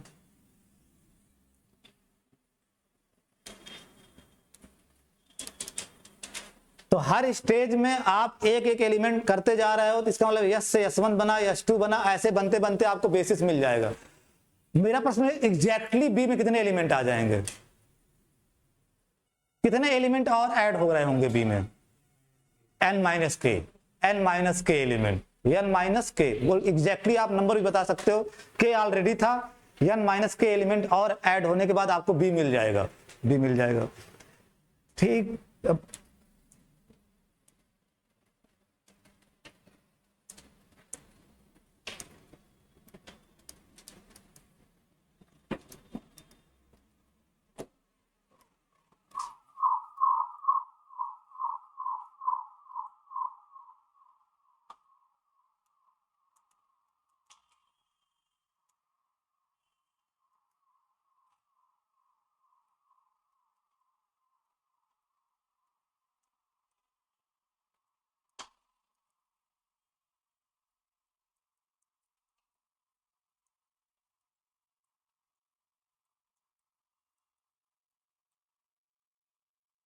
Let W be a subspace of a finite dimensional vector space V over a field F, then subspace का डायमेंशन हमेशा वेक्टर स्पेस के डायमेंशन से लेस आर इक्वल होगा। मैं जल्दी जल्दी लिख रहा हूं, आप लोग लिखते रहिए। प्रूफ, इफ W आपका ट्रिवियल सबस्पेस है, अगर आपका W ट्रिवियल, यानी W ट्रिवियल सबस्पेस भी तो हो सकता है। If W is trivial subspace, then dimension of W क्या होगा? प्रियांशु, W अगर ट्रिवियल सबस्पेस है, डायमेंशन क्या होगा? डायमेंशन 5, बेसिस 5 होगा, डायमेंशन क्या होगा? 0। और 0 less or equal to dimension भी होगा ही, क्योंकि डायमेंशन किसी भी वेक्टर स्पेस का 0 या 0 से बड़ा ही होगा। तो अगर W ट्रिवियल है तो then dimension of W equal to 0 और 0 less or equal to dimension. तो ये रिलेट हो गया ना। ट्रिवियल केस में तो बहुत ओरल है, कुछ है ही नहीं। अगर W ट्रिवियल है तो dimension of W less or equal to dimension of V।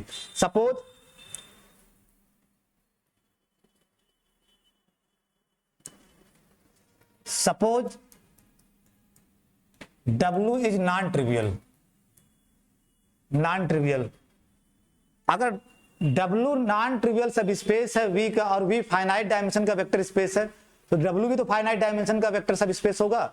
तो let B equal to V1 V2 VR be a basis यहां BW लिख दो जिससे पता चले W की बेसिस। BW B subscript W, let BW V1 V2 VR be a basis of W। Then what is the dimension of W? R। देखिए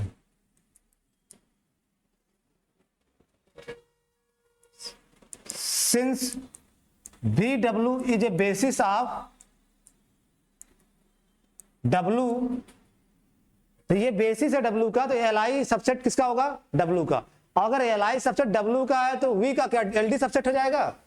तो BW is basis of W, तो कंक्लूजन क्या होगा कि BW is Li subset of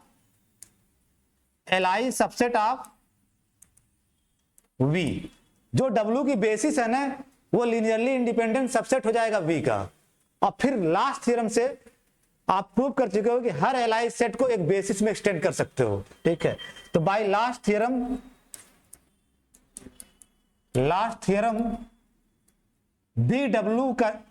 BW यानी W की जो BW Li subset हो गया V का। लास्ट थ्योरम क्या कहती है? हर Li सबसेट को एक बेसिस में एक्सटेंड कर सकते हो।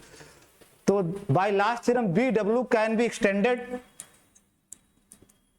extended to a basis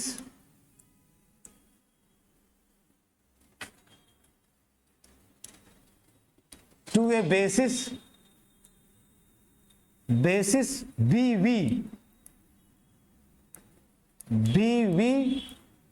of V, यानी हर Li सेट को V के बेसिस में एक्सटेंड कर सकते हो। ठीक है, BW Li सबसेट है V का, तो उसको बेसिस में एक्सटेंड कर सकते हो। And hence number of elements in BW is less or equal to number of elements in V। Extend कर रहे हो ना, and this implies number of element in BW। अब BW क्या है? W की बेसिस, तो ये नंबर ऑफ बेसिस में नंबर ऑफ एलिमेंट्स क्या होगा? Dimension of W। और BV बेसिस है किसका? V का, तो BV में जो नंबर ऑफ एलिमेंट होगा वो किसका डायमेंशन होगा? V का। तो डायमेंशन ऑफ V QVD। अब हेडिंग डाल लो maximal Li set, minimal generating set. ठीक है, आगे बातचीत किया जाएगा। Maximal linearly independent subset of a vector space and minimal generating subset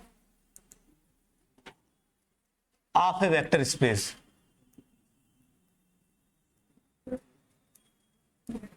जाओ फिर कल मिलते हैं।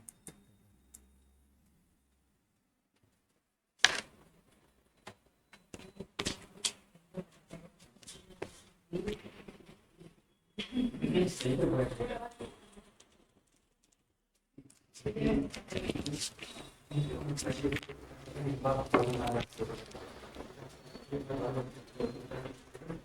you.